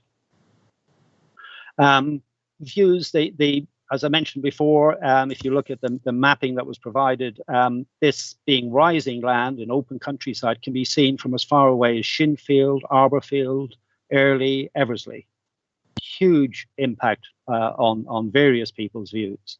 And I have to say, reading again evidence of the search that was done for alternative sites, it's incredibly weak on evidence. It seems to explain to us the procedure and steps that were gone through, doesn't provide any evidence for decisions, just said, oh, we rejected that. So I really don't get that as a strong piece of argument. So it's certainly, called a solar park. It should be called a solar industrial site. It's not a walk in the park for you guys to approve this tonight. It's a nice idea, but in the wrong location and really damages the environment in the area. So thank you for listening, and please refuse the application. Thank you, Mr. Cannon. Could I now call upon Richard Wearmouth, the applicant? Thank you, Chair, and thank you for allowing me the time to speak at the committee this evening. Naturally, our company supports the recommendations of your planning officer and believes that your committee should grant planning permission subject to the conditions in the report that you have before you. Our company has developed many solar parks across the UK, and we consider the proposed site to be entirely suitable to accommodate a solar park of this scale. Our project, as you've heard, would generate about 14 megawatts of clean, renewable electricity, enough to provide just under 4,000 homes with electricity every single year. Our project would help Wokingham Council act decisively to combat the climate emergency that the council rightly declared in July 2019. Turning to some of the points expressed by objectors and the parish councils, I'd like to make just the following comments. Very few projects are entirely screened from view. However, your landscape officer has correctly highlighted that our site is well designed and reflects landscape sensitivities within the area. Additional screening is proposed to complement that which already exists at the site, and this will be actively maintained and carefully managed throughout the lifetime of the solar park. There will be a net ecological gain across the site as a result of our proposals. These will include measures such as hedgerow and tree planting, as well as wildflower sowing. Fences will be put in place, but they'll be accommodating of gates for hedgehogs, badgers and the like, so that they can move freely through the site. Objectors have identified some parts of the site that are prone to waterlogging. The solar park won't exacerbate this in any way and includes measures to improve drainage at the site, including ditches and swales. A flood risk assessment's been completed and reviewed by your officers and concludes that there is no additional flood risk as a result of the site. In terms of land quality, you've had some feedback from Natural England, who've confirmed that the limited use of versatile land is not significant. Construction traffic will not be substantial. Your Highways Department has rightly raised no concerns either on the route or the condition of road surfaces subsequent to the end of the construction phase. One of your local ward member, I believe, has mentioned power lines on site and that this should be underground. I confirm that that's the case and that there's no new lengths of additional power lines, which is a significant benefit of the site compared to other places. In terms of some of the objections, there's a mention that this somehow constitutes industrial use of land. This isn't the case. It doesn't change any of the designations in your local plan and associated documents, which remain unchanged. In terms of when the site completes its operational life, it will be safely and properly decommissioned and the land returned to its former agricultural use in the same or better condition. And I'll stop there and let you get on with your deliberations because you've had a very late evening. Thank you, Chair. Thank you, Committee. Thank you very much. And finally, we come to Stuart Munro, who, whilst he is not ward member for Arborfield, where this is located, he is, of course, ward member for Swallowfield, which immediately adjoins this site and will obviously have the potential to impact his residents. Stuart. Thank you, Chairman.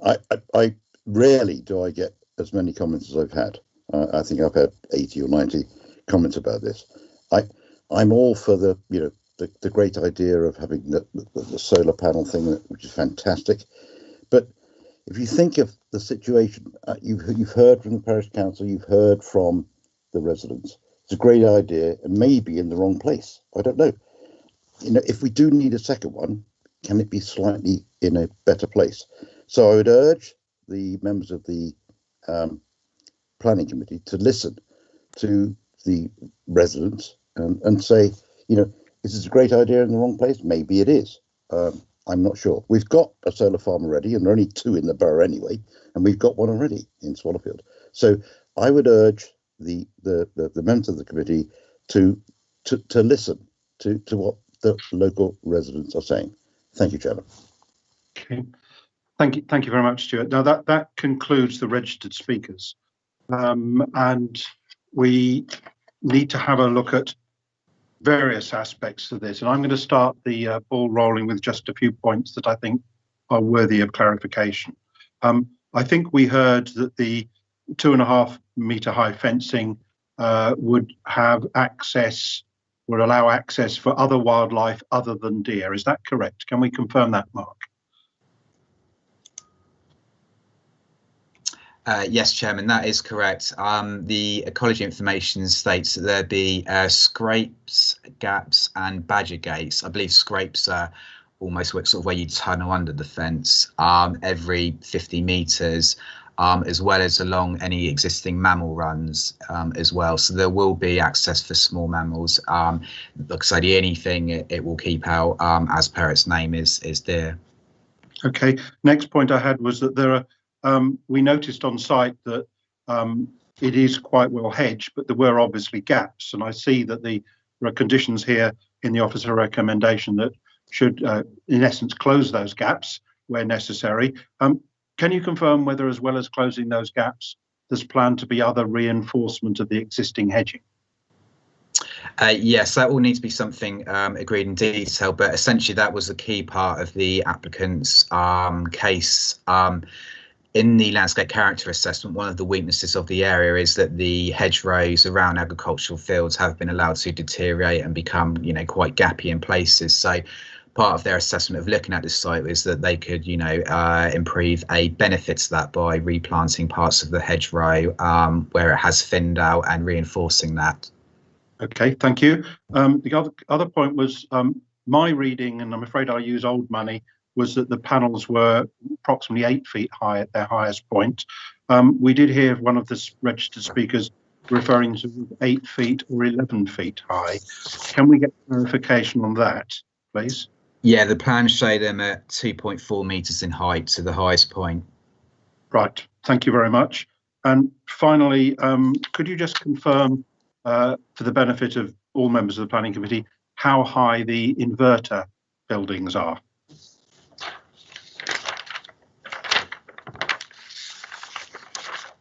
Yeah, so the inverter building, it will have a flat roof and it'll be 3.1 metres in height.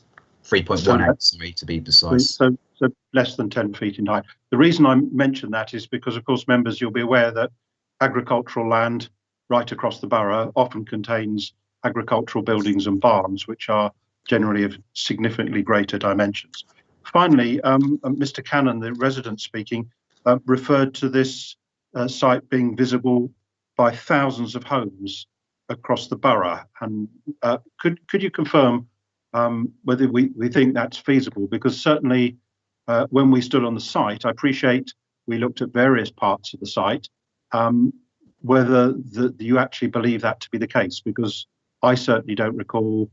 In order to be able to see things, I expect to be able to see them in reverse. So I was just wondering whether you think it's likely, or whether parts of the site, or perhaps more elevated parts of the site, will be visible. Because I certainly know in my ward that I can see polytunnels located 4 or 5 miles away into Hampshire from near me. So I was just wondering whether you thought that it was visible, realistically visible from thousands of homes. Yes, I'll pass on to Catherine in a minute, but the western parcel is very well screened and it's very flat. So I think that site is as well as could be screened that you could expect, really. Where the site rises up to the east, there are perhaps more distant views of it, but I think overall the visual envelope will be quite well contained. Sort of any distant view would probably just catch a glimpse of the eastern part where it rises up. But generally, when our landscape officers looked at it, it was felt that the visual envelope was fairly well contained. But I think Catherine's on line, so if she wants to elaborate on that, I think it'd be helpful. Catherine, could you do so briefly, please? Yes, I can give you a brief overview. So the view, as Mark says, most of the views are contained very locally, either from the footpaths, the bridleways, the local roads, where there are gaps in the vegetation, or through gates along the road. So when it gets further to, so the main views that longer distance views that might occur is to the north. But again, the landscape and visual impact assessment contains a zone of visual influence, which shows the areas in which there might be possible views to the site from various locations, but that doesn't take account of all the vegetation. So when we consider the views from footpaths, homes from the north further away, you've really got to take account then of the existing hedgerows, hedgerow trees, woodlands that are all then give that layering of vegetation and restrict views to the site. So therefore, in my opinion, there'll be limited views from even middle distance views and long distance views from the north will be really restricted by existing vegetation and landform. Okay, because when we visited the site, when we stood at the Castle Hill Road entrance and obviously looked to the north, we could see beyond the proposed in the fields beyond the proposed site, there was a significant area of woodland, which is to the north and on rising land. Okay, thank you for that. Right, I will come formally now to Gary Cowan, who of course is ward member, and will then come on to the other speakers afterwards. Gary. Thank you, Simon. When I see planning applications presented to committee, I'm very impressed by the details shown in the drawings, and for that I must say well done planning officers. Tonight's two, Gorseride and Hogwood, are pretty good examples of the quality of the work, and sometimes with tongue-in-cheek they have detail of prams, cyclists, all sorts of things, which are probably a little bit too much. But when I saw this planning application, I was actually surprised by the lack of detail. As the planning applications go, it was very disappointing. I can only assume that they were all provided by Wessex Solar. All we have here is the basic simple drawing on page 169 showing the locations of solar panels called Plan A. This is supported by 3 pencil drawings of the buildings, which is not a lot for a 40-year project in the countryside. Simply put, any PA needs a range of visual drawings to support every aspect of a plan. But this is next to nothing to support it. I mean, so therefore, how can we actually evaluate it? Looking at the maps on the planning application, something didn't quite look right. And what is obvious is that the map with red and blue highlighted areas have been taken from Natural England's Southeast Area map. And the Wessex red and blue zones don't match Natural England's map, especially in the area of the proposed solar panel farm, and clarification of that would be helpful. When one looks at the northward bulge of lower quality land and the roads in Farley Hill and Natural England's map, it's probable that the bulge represented by WSE as low-grade land is actually the area of woodland, and the arable fields all around it are actually high-grade land that Natural England shows in green nearby. Until we can see a higher resolution map from Natural England detailing the area in question, it's difficult to make any judgments, except to question the accuracy of everybody's mapping, both Wessex's and Natural England's. I mean, which one is right? Which is Woking planners? Why have Woking planners not identified this key discrepancy? There's no pictures with dimensions of the site as is, and it will be silly. We have nothing showing the vertical indications of what would happen when the site is developed.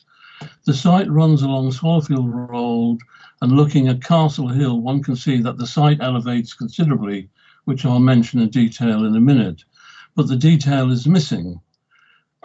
Why were we not given that information? The site is on a gently sloping hill from south to north, Swallowfield Road being in the north, and looking at the OS contour lines, the highest point at the top of the site is 65-70 meters, and the lowest point on Swallowfield Road is 55 meters at White's Farm. So this site actually rises by 10 to 15 meters, and using your old money, it's 30 to 45 feet, taking Swallowfield Road as ground zero.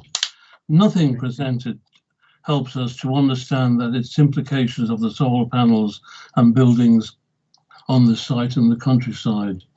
I mean, to put this in perspective, the site, a countryside site, is the equivalent to 25 full-size football pitches. It is on a hill rising 30 to 45 feet, with buildings rising up another 15 feet on it, which are 341 foot long if you take all the dimensions. Also, the vast majority of the land is best and most versatile agricultural grade 3A land as defined by Natural England. The 40,000 photovoltaic panels are 8 foot high and possibly larger, as you've established. The control panel is 15 foot high and 22 foot long. The 11 inverter blocks are 10 foot high and 29 foot long, and the side fencing is 8 foot high all round. Overall, it's 341 foot length of buildings between 10 and 15 foot high, all set on a rising ground on a site that is described with its planning status on page 144. I can't see any planning application that would permit such a building footprint when balanced against the planning status of what effectively is a hill in the countryside. The plan is for 40 years, with PV capacity is considered to drop by 10% after 10 years and 25% after the loss of capacity after 20% after 25 years. So what are the planned maintenance renewals within the proposed time frame? The report wording users suggests that the PA is broadly compliant and on balance, which, as I see it, is way off the mark and in fact completely misleading when one looks at other aspects of the NPPF overall. The NPPF Chapter 11 says making effective use of land. Page 35 makes reference to the preferred use of brownfield land, and other uses of land are covered in paragraphs 117 to 119. But the footnote 44 on that page states, except where this would conflict with other policies in the framework, including cause harm to designated sites of importance for biodiversity. The NPPF Chapter 5, Conserving and Enhancing the Natural Environment, page 49, or page 49 and paragraph 170, A and B reads, planning policies and decisions should contribute to and enhance the natural and local environment by A, protecting and enhancing valued landscapes, and recognizing, and part B also talks of the intrinsic character and beauty of the countryside. It has a footnote 53, where significant development of agricultural land is demonstrated to be necessary. Areas of poorer quality land should be preferred to those of higher quality. Natural England Technical Note TIN 049 refers to protecting the best and most valuable agricultural land, which is classified 1, 2, and 3A. And Natural England defines this in the NPPF. The site is planned to be surrounded completely by an 8-foot fence on an elevated, not a flat site, with 4,000 8-foot high panels and 12 big buildings across the site, of which 11 to 12 buildings are on it, and all which would really urbanize a rural greenfield location. No end-life environmental considerations, no recycling cleanup. Panels which have lead and cadmium have other problems which have to be dealt with.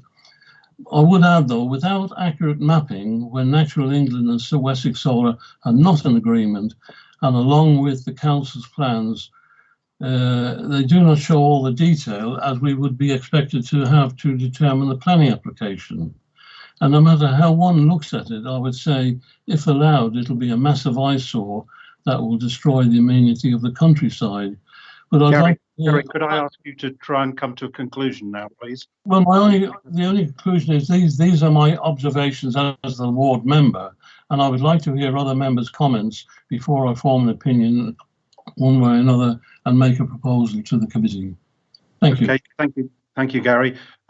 Because of the time, I'm going to make a proposal that the planning committee agrees to extend the ultimate limit of this planning committee to 11 o'clock, which is the maximum extension that we have permitted. Could somebody prepared to second that? because, I'll as you know, we second have it, Simon. Thank you. And could people please just indicate by a show of hands whether they agree to extend to 11 o'clock, which is the absolute backstop?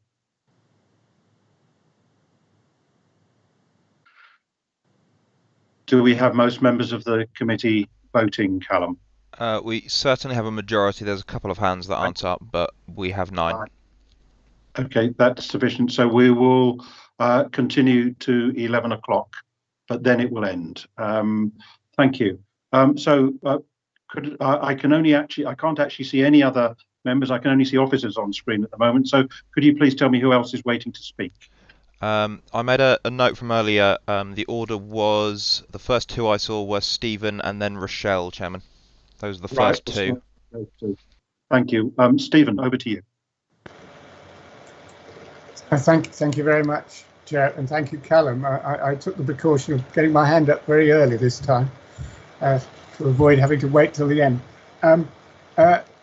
I was very interested in what Gary was saying. I thank, first of all, Mark for his report and for his presentation. It was clearly a difficult decision for him to come to, because there is really all sorts of policies pointing in different directions with this application. We've got the general push for solar farms, the encouragement to solar farms in our own policies and with our own climate emergency plan, action plan. I think everyone accepts that we need to have more solar farms. We need to be generating this energy. I think we're all agreed on the principle of this. The crucial question here is this the right place for it? And here we've got real problems with some major policies, our own policy CP1, neighbourhood plan policy TC3, and that the national planning policy framework paragraph 170 and planning practice guidance all suggest that there are problems with this site, both in terms of the landscape harm, which is acknowledged in the report by Mark, and the quality of the agricultural land that's going to be used. This is high quality agricultural land. It's not marginal, it's not low quality, it's high quality. So we have real problems here. And the crucial issue in my mind is, are there alternative sites that would be better? And here, unfortunately, I don't really get any kind of sense of how alternatives were, how seriously alternatives were considered, what those alternatives were. And I would very much like to know what those alternatives were and why they were deemed not to be suitable. We've got some indications in the report, but no more than that. And I would feel much more comfortable about making a decision on this application if I had that information in front of me. If that information isn't available to us, it may be that colleagues would think it was wise to defer this application to get information on alternative sites and how they have been considered and why they were not being pursued in preference to this site. Thank you. Mark, are you able to share any information with us about the search for alternative sites and how this site was chosen? Because I believe, do correct me if I'm wrong, but this land is part of the Farley Farms estates, which I believe has a land holding in excess of 1,000 acres. Yes, part of it is Farley Estates, which is the western part, but part of it is actually Bartlett's Farm as well, which is the other side. In terms of why this site was chosen, one of the key benefits of this site is what I mentioned in the presentation, is the 33 kilovolt line going across it, which means there doesn't have to be any underground cabling or any development off site to basically get the power generated onto the grid. So I think that was a big plus, not just in landscape issues, but also in viability as well, because obviously once you start doing those kind of engineering works, it really impacts the viability. In the alternative site assessment, I think they looked at 5 or 6 sites throughout the borough, which was close to that. I think some of them were smaller than they wanted, and so I don't know all the reasons that they weren't picked, but I mean, what I would say is that in terms of our climate emergency action plan, as I mentioned at the beginning, which the ambition is for 25,000 homes to have annual renewable energy. So that would be the equivalent of 7 sites of this scale. So I just think it's inevitable that there are going to be sites which have some kind of impact similar or worse than this. So in terms of alternative sites, I'm not convinced that that's a strong argument at the moment, just because of our policy and our climate emergency action plan is so strong in terms of wanting to deliver solar renewable energy across the borough. And as members will be aware as well, we're not a borough blessed with huge amounts of brownfield sites either, and where they are, they're normally sort of taken up for housing. So in terms of the alternative sites, I'm happy that they've or satisfied that they've looked at them in detail and picked this one for sound reasons. And I'm sure the other ones, if we had applications on them, they would be throwing up maybe not similar issues, but other problems essentially. That, you know, there's no way you can put a 20-hectare solar farm in the borough without some kind of, you know, impact essentially. And as I said, if it's going to meet our climate emergency action agenda, we'll need 7 of these. So that's yeah, with what I've got to say about alternative sites. There were some other points mentioned by the previous councillor, but I'll leave it there. Could we particularly look at the points made about the apparent discrepancy between the mapping we've used and Natural England mapping? Because I think members would like some kind of reassurance or explanation on that. Sure, just to reassure members, that's actually why this item wasn't on last month's committee, because it was something we drilled into more detail.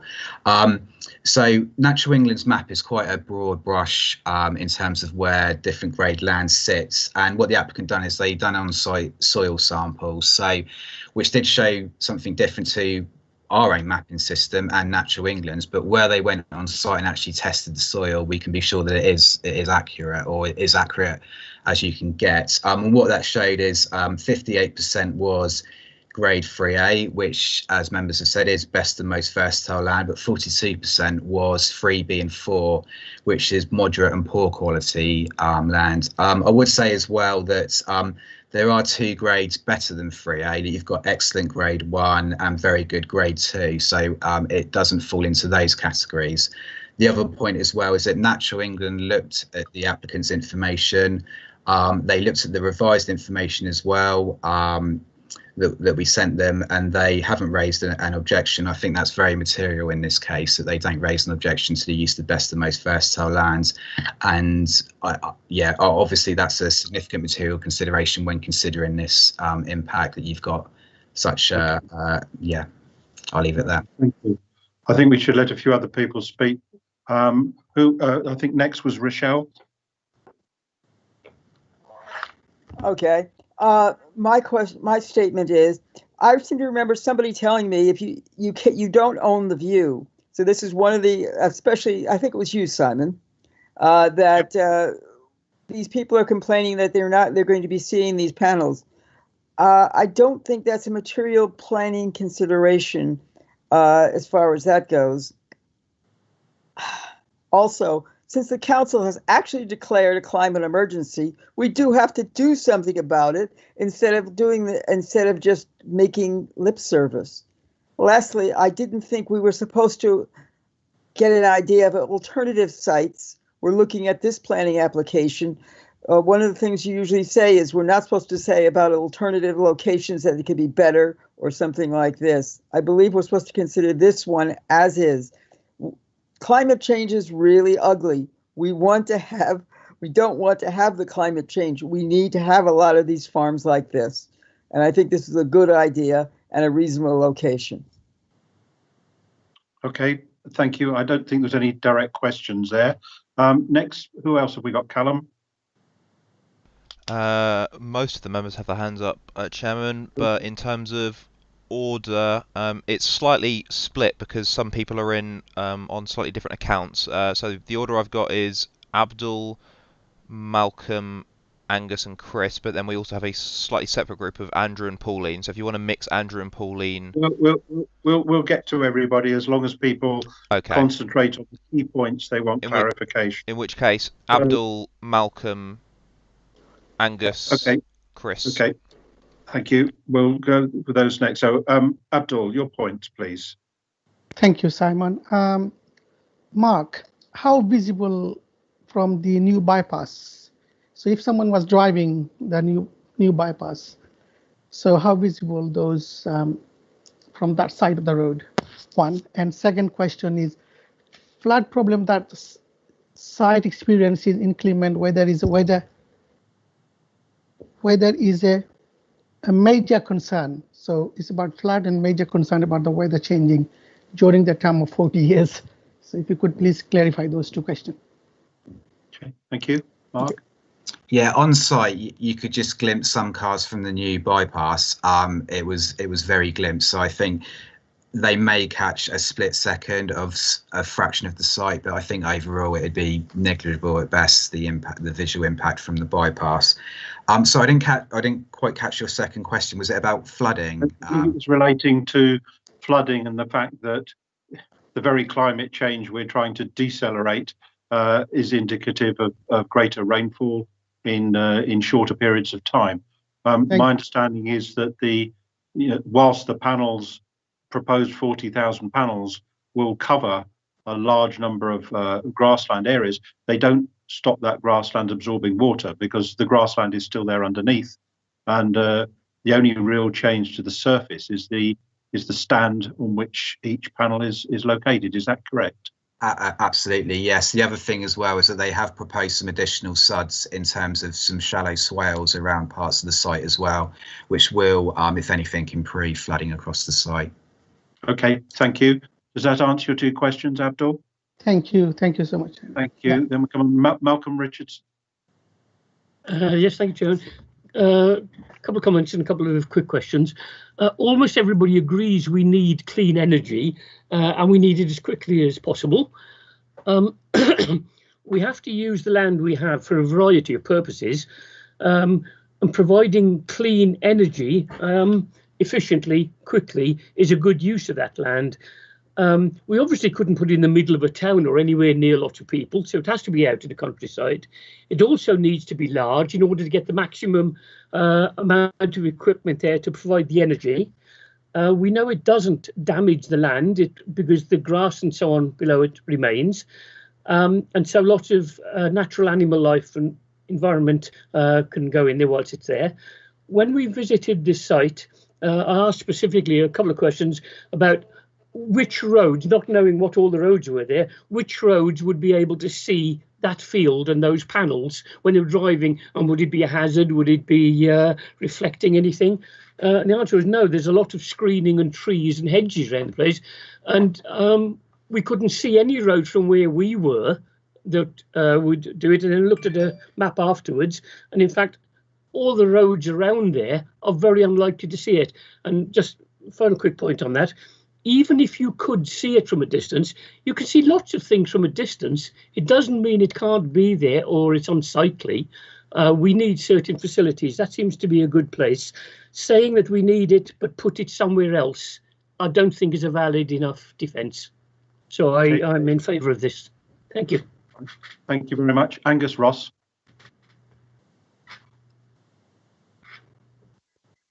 Thank you, Chairman. I'll cut to the quick. I heard what Rochelle said. Yes, we do want to get alternative energy sources, but I believe this is totally inappropriate site for it, and I propose refusal of this application on the basis of we should not be using grade 3A land, which should be used for maintaining the environment and retaining our good land to use for agriculture. Okay, thank you, Angus. Would you hold asking for a seconder until we've heard from a few other people? That's up to you, Chairman. Yep, I would suggest that's what we do, to hear from some others, and then we'll revert to your proposal and see whether it has support. So, Chris Bowring.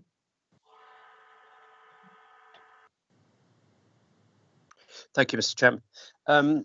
Following up on Stephen's remarks, I'm also concerned about the assessment of other sites that may have been carried out. I don't think we have the evidence here, and I would support. I think Stephen might have been implying that he wanted to defer the application. If he is, I would second that. but I think we need to know when we do this assessment what the criteria are: profitability, proximity to the point where the energy is fed into the grid, the sight lines and things like that, and what weighting is applied to them.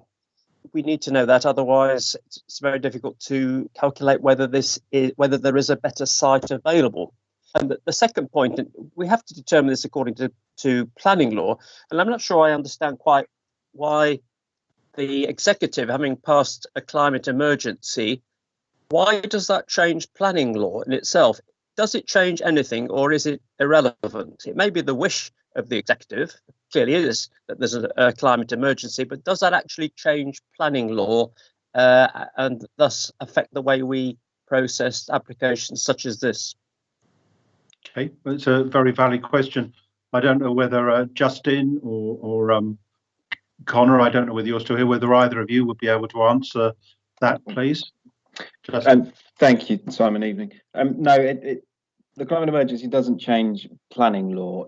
That's a council initiative and climate emergency that the council have declared. Obviously, you've got to consider this application aside from that, but you've got to bear in mind, obviously, that this is potentially generating enough energy for 5% of the borough's population. So it is a significant consideration that there are benefits that would go towards meeting a climate emergency and sustainable development nationally. Just to what some members have said, I'd be very strongly resistant to refusing the application. If members feel that they need Justin, I'm going to stop. Sorry, Simon. Sorry, I'm going to stop you there. Can we come on to that when we see whether there is support for that? Yes. I would ask you to speak before we go for that. But I think it's important we hear from other members. But so just to clarify that the fact the council has declared a climate emergency and that's been endorsed by the executive does not in any way directly impact on planning law. So if we could, Chris, did you have any other points you wanted to make?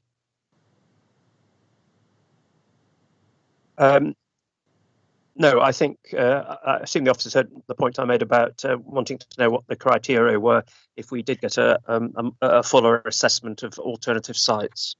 Understood. Pauline Jorgensen. Thank you, Chairman. A couple of points and a question. I went on the site visit as well. I think this land is pretty well screened on both sides, particularly on the side away from Bartlett's Farm. And when I looked around, the only buildings I could actually see close to were Bartlett's Farm, which is part of the application, it appears, although we weren't told that at the time, and another house opposite on the other side of the road. So I'm not convinced by the thousands of people will be able to see this argument any more than it would be if somebody put polytunnels up on a field. The second point is I was told during the site visit that people were going to be grazing sheep underneath the panels in order to keep the grass ground down. So I was wondering, does that actually count as an agricultural use of the land as well as the panels? So in a way, it's a dual use. And then the third question was, the thing that's most concerning me about this actually is whether, having used this land for solar panels, we are 100% protected from people then trying to say it is industrial, as somebody said earlier, and therefore we can either turn it into an industrial site or we can build houses on it, which I think would be inappropriate, especially due to its proximity to the relief road. Yeah, Mark, could you clarify that this, in essence, whilst 40 years is an incredibly long time, it is a temporary change of use, and that the underlying categorisation of the land remains unchanged? Are you able to confirm that, please? Well, yeah, it will be a change of use, but it will be temporary. Conditions 3 and 4 we're confident are robust enough to prevent, as it was alluded to, that it'd be used for industrial purposes. The other question about sheep, yeah, there will be sheep grazing to keep the grass down for obvious reasons. So there will be some retained agricultural use, yes. Okay, and incidentally, I believe it's established, apart from the sheep obviously continuing to fertilise the land, that sheep actually do better where there are solar panels because they provide an element of shelter from particularly bad weather for them, whilst the grass continues to grow, and any neighbours within earshot of the site are not subjected to a man with a strimmer having to keep the grass down to protect the panels from being shadowed by grass growth. The sheep do it somewhat more quietly. Okay, Andrew Mickleborough. Yes, thank you, Chair. There are so many reasons why I would like to support this application. However, I do have a number of queries, but I'm going to limit myself to just two. Firstly, can officers confirm what's meant on page 163 by the phrase, "the landscape has no formal designation"? And then the second query, can you confirm whether I've understood a comment on page 155, which to me seems to suggest that the local plan does not allocate sites for renewable energy? Now, if that is the case, what sort of criteria are used to identify suitable sites? There's been reference, for example, to proximity to existing power lines, and I understand that argument.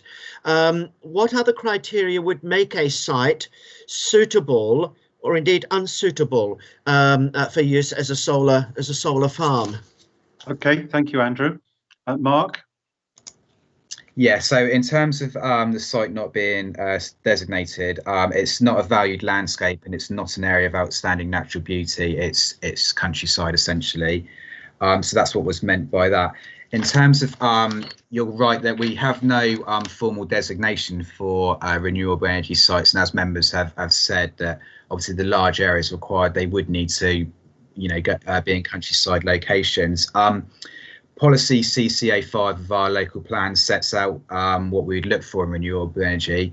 I mean, to answer your question about what you would look for in impact, I mean, it would just be any of the normal material considerations, really. So it could be anything. It could be flooding, drainage, impacts on listed building, impacts on trees. So it's really any impacts that we would have to consider and balance off in the rounds.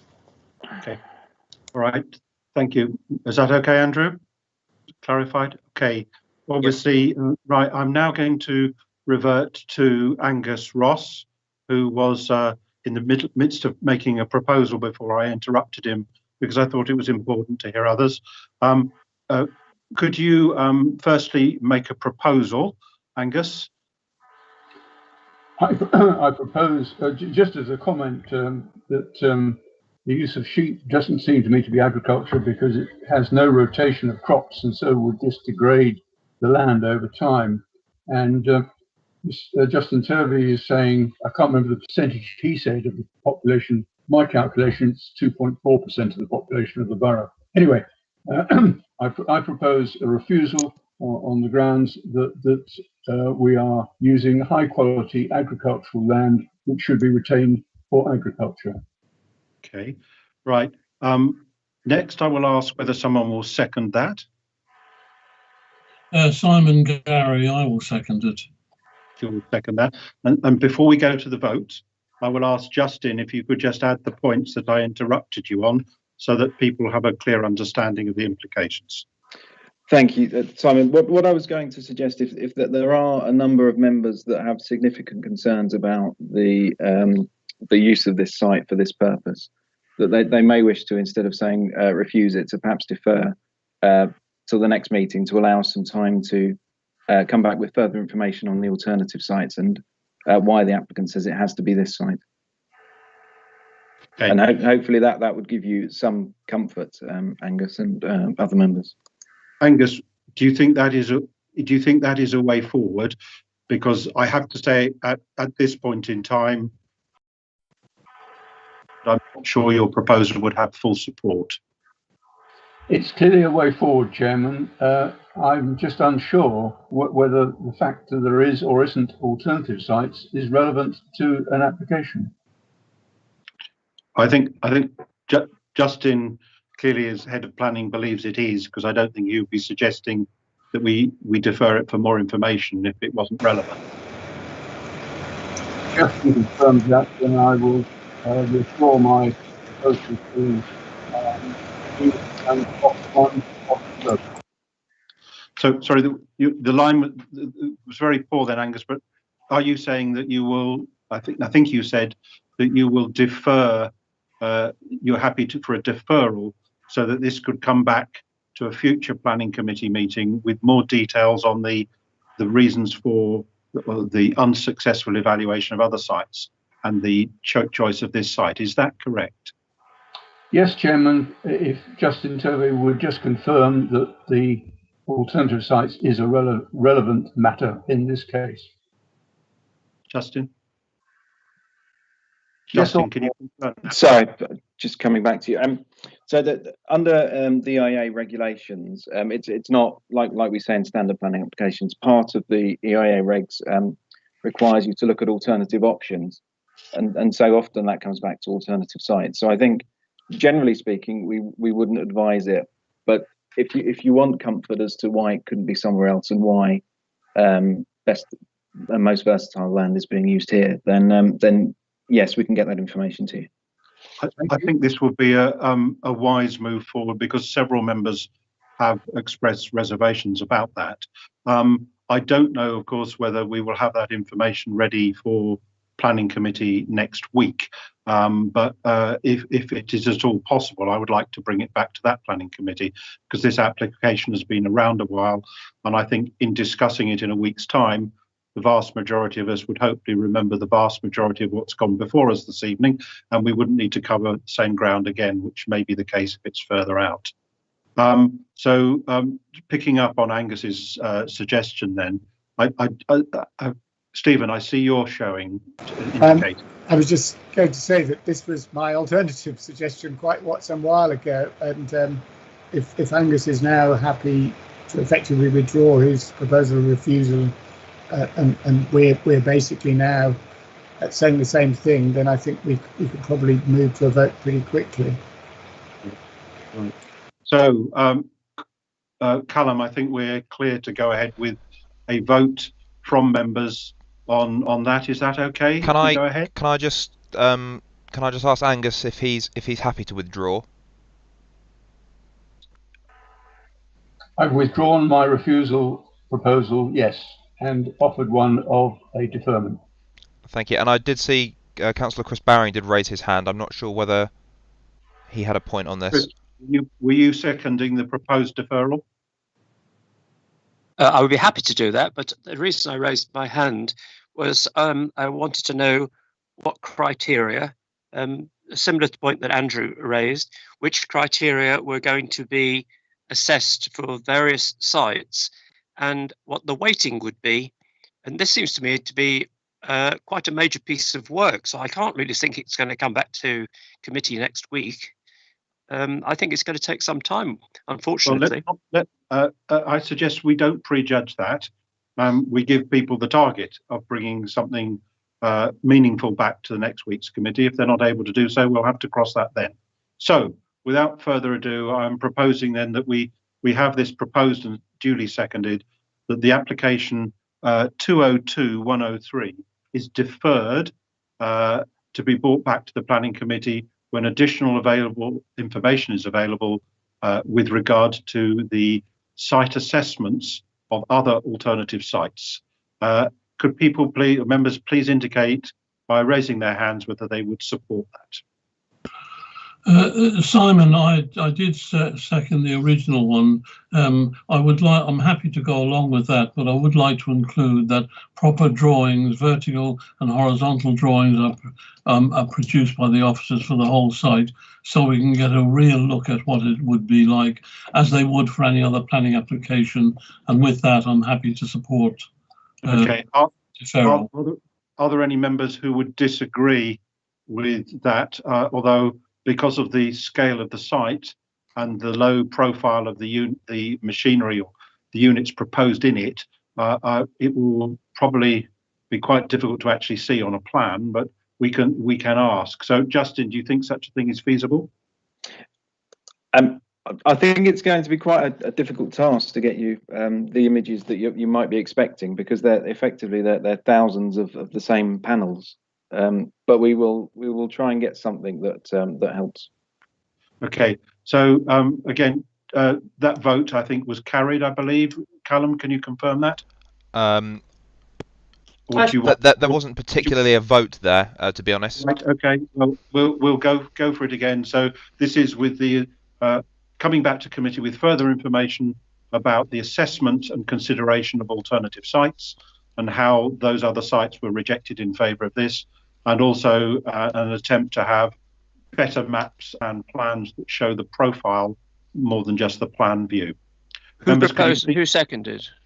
That was proposed by Angus and seconded by yourself. Okay, thank you. Okay, so could members please raise their hands if they wish to support? Is that unanimous, Callum? No, it isn't. Not yet. Okay, so No, it okay, isn't. fine. So we Okay. Yep. So we have seven for that proposal, Chairman. Okay, that's fine. I will then. Could we then ask if there are abstentions? Firstly, could everyone? Well, I think we know. I think I would ask Rochelle and Pauline. Are you abstaining or wishing to support the application? I'm voting against and wish to support the application. Right. Same for me, Chair. I don't usually agree with Pauline, but this time I do. Okay. Thank you very much. So Same view. either way, that proposal is carried, and we have clear vote in support of a deferral to bring this back. Thank you, members, for that. And I'm now going to ask you very rapidly to turn to page 175, so that we can hopefully quickly consider the application that's in front of us, so that the applicant doesn't have to return and sit through another 3 or 4 hours of planning committee. So, St. Duty, I'm going to suggest that because this application is only here because it happens to be more than the 1 hectare trigger, that we excuse you from giving us a presentation on it. And I'm going to ask members that, since this is an application that has produced no objections, is fully supported by the officers, and frankly is only at the planning committee because it triggers a plus over 1 hectare threshold, that we try and dispatch this in the next 3 minutes. Does anyone, Chris Baring, you wishing to speak? Can I have officer confirmation what you said is correct? That the only reason it's at committee is because it's more than 1 hectare. Yes, that's correct. Thank you. Does anybody wish to speak on this? Right. No one is indicating they wish to speak, so you have application 202. Chairman. 102. Sorry. Sorry, Yes. Chairman. Lindsay has put her hand up, and also Stephen, your hand's up. I'm not sure if it's meant to be up. I was merely going to propose we went straight to the vote, but I think that's superfluous. Lindsay, you wish to speak? I do. I just want to check that all members have read the application so they know exactly what they're voting for. They're familiar with the proposal and they're happy to proceed on this basis. I'm confident that all members present have poured across the entire agenda. And members also have been circulated with the presentation, Chairman. Correct. Thank so you. they've had all the presentation already, and I see no members indicating that they wish to speak on this. So as I started before, we're going to go directly to the vote on 202-103, which is for planning application for the change of use of land from agriculture to the keeping of horses, plus erection of a hay barn and stabling. And as I said before, very clearly, this proposal is here simply because, being a proposal covering more than 1 hectare of land, it has to come to planning committee for approval. So could members please raise their hands if they're prepared to support this? And that is unanimous, Chairman. We have unanimous approval. Members, thank you for your perseverance through a very long meeting. We haven't had a planning committee that's gone on to 11. We had some big items to discuss. You have already had your agenda for the next planning committee meeting a week today, on which we do have some other large items. And of course, we will now be adding into that the solar farm possibly. And if it is possible to bring it back, that will be the first item on the agenda. As it is now 1 minute to 11, I do not propose to go through the appeals that I think there are nearly 3.5 pages of appeals, vast majority of which the council's stance was supported by the planning inspector. But we will add that on to the end of next week's planning committee. So again, thank you for your perseverance and good night. Thank you, everybody. Good night. Good night, everybody.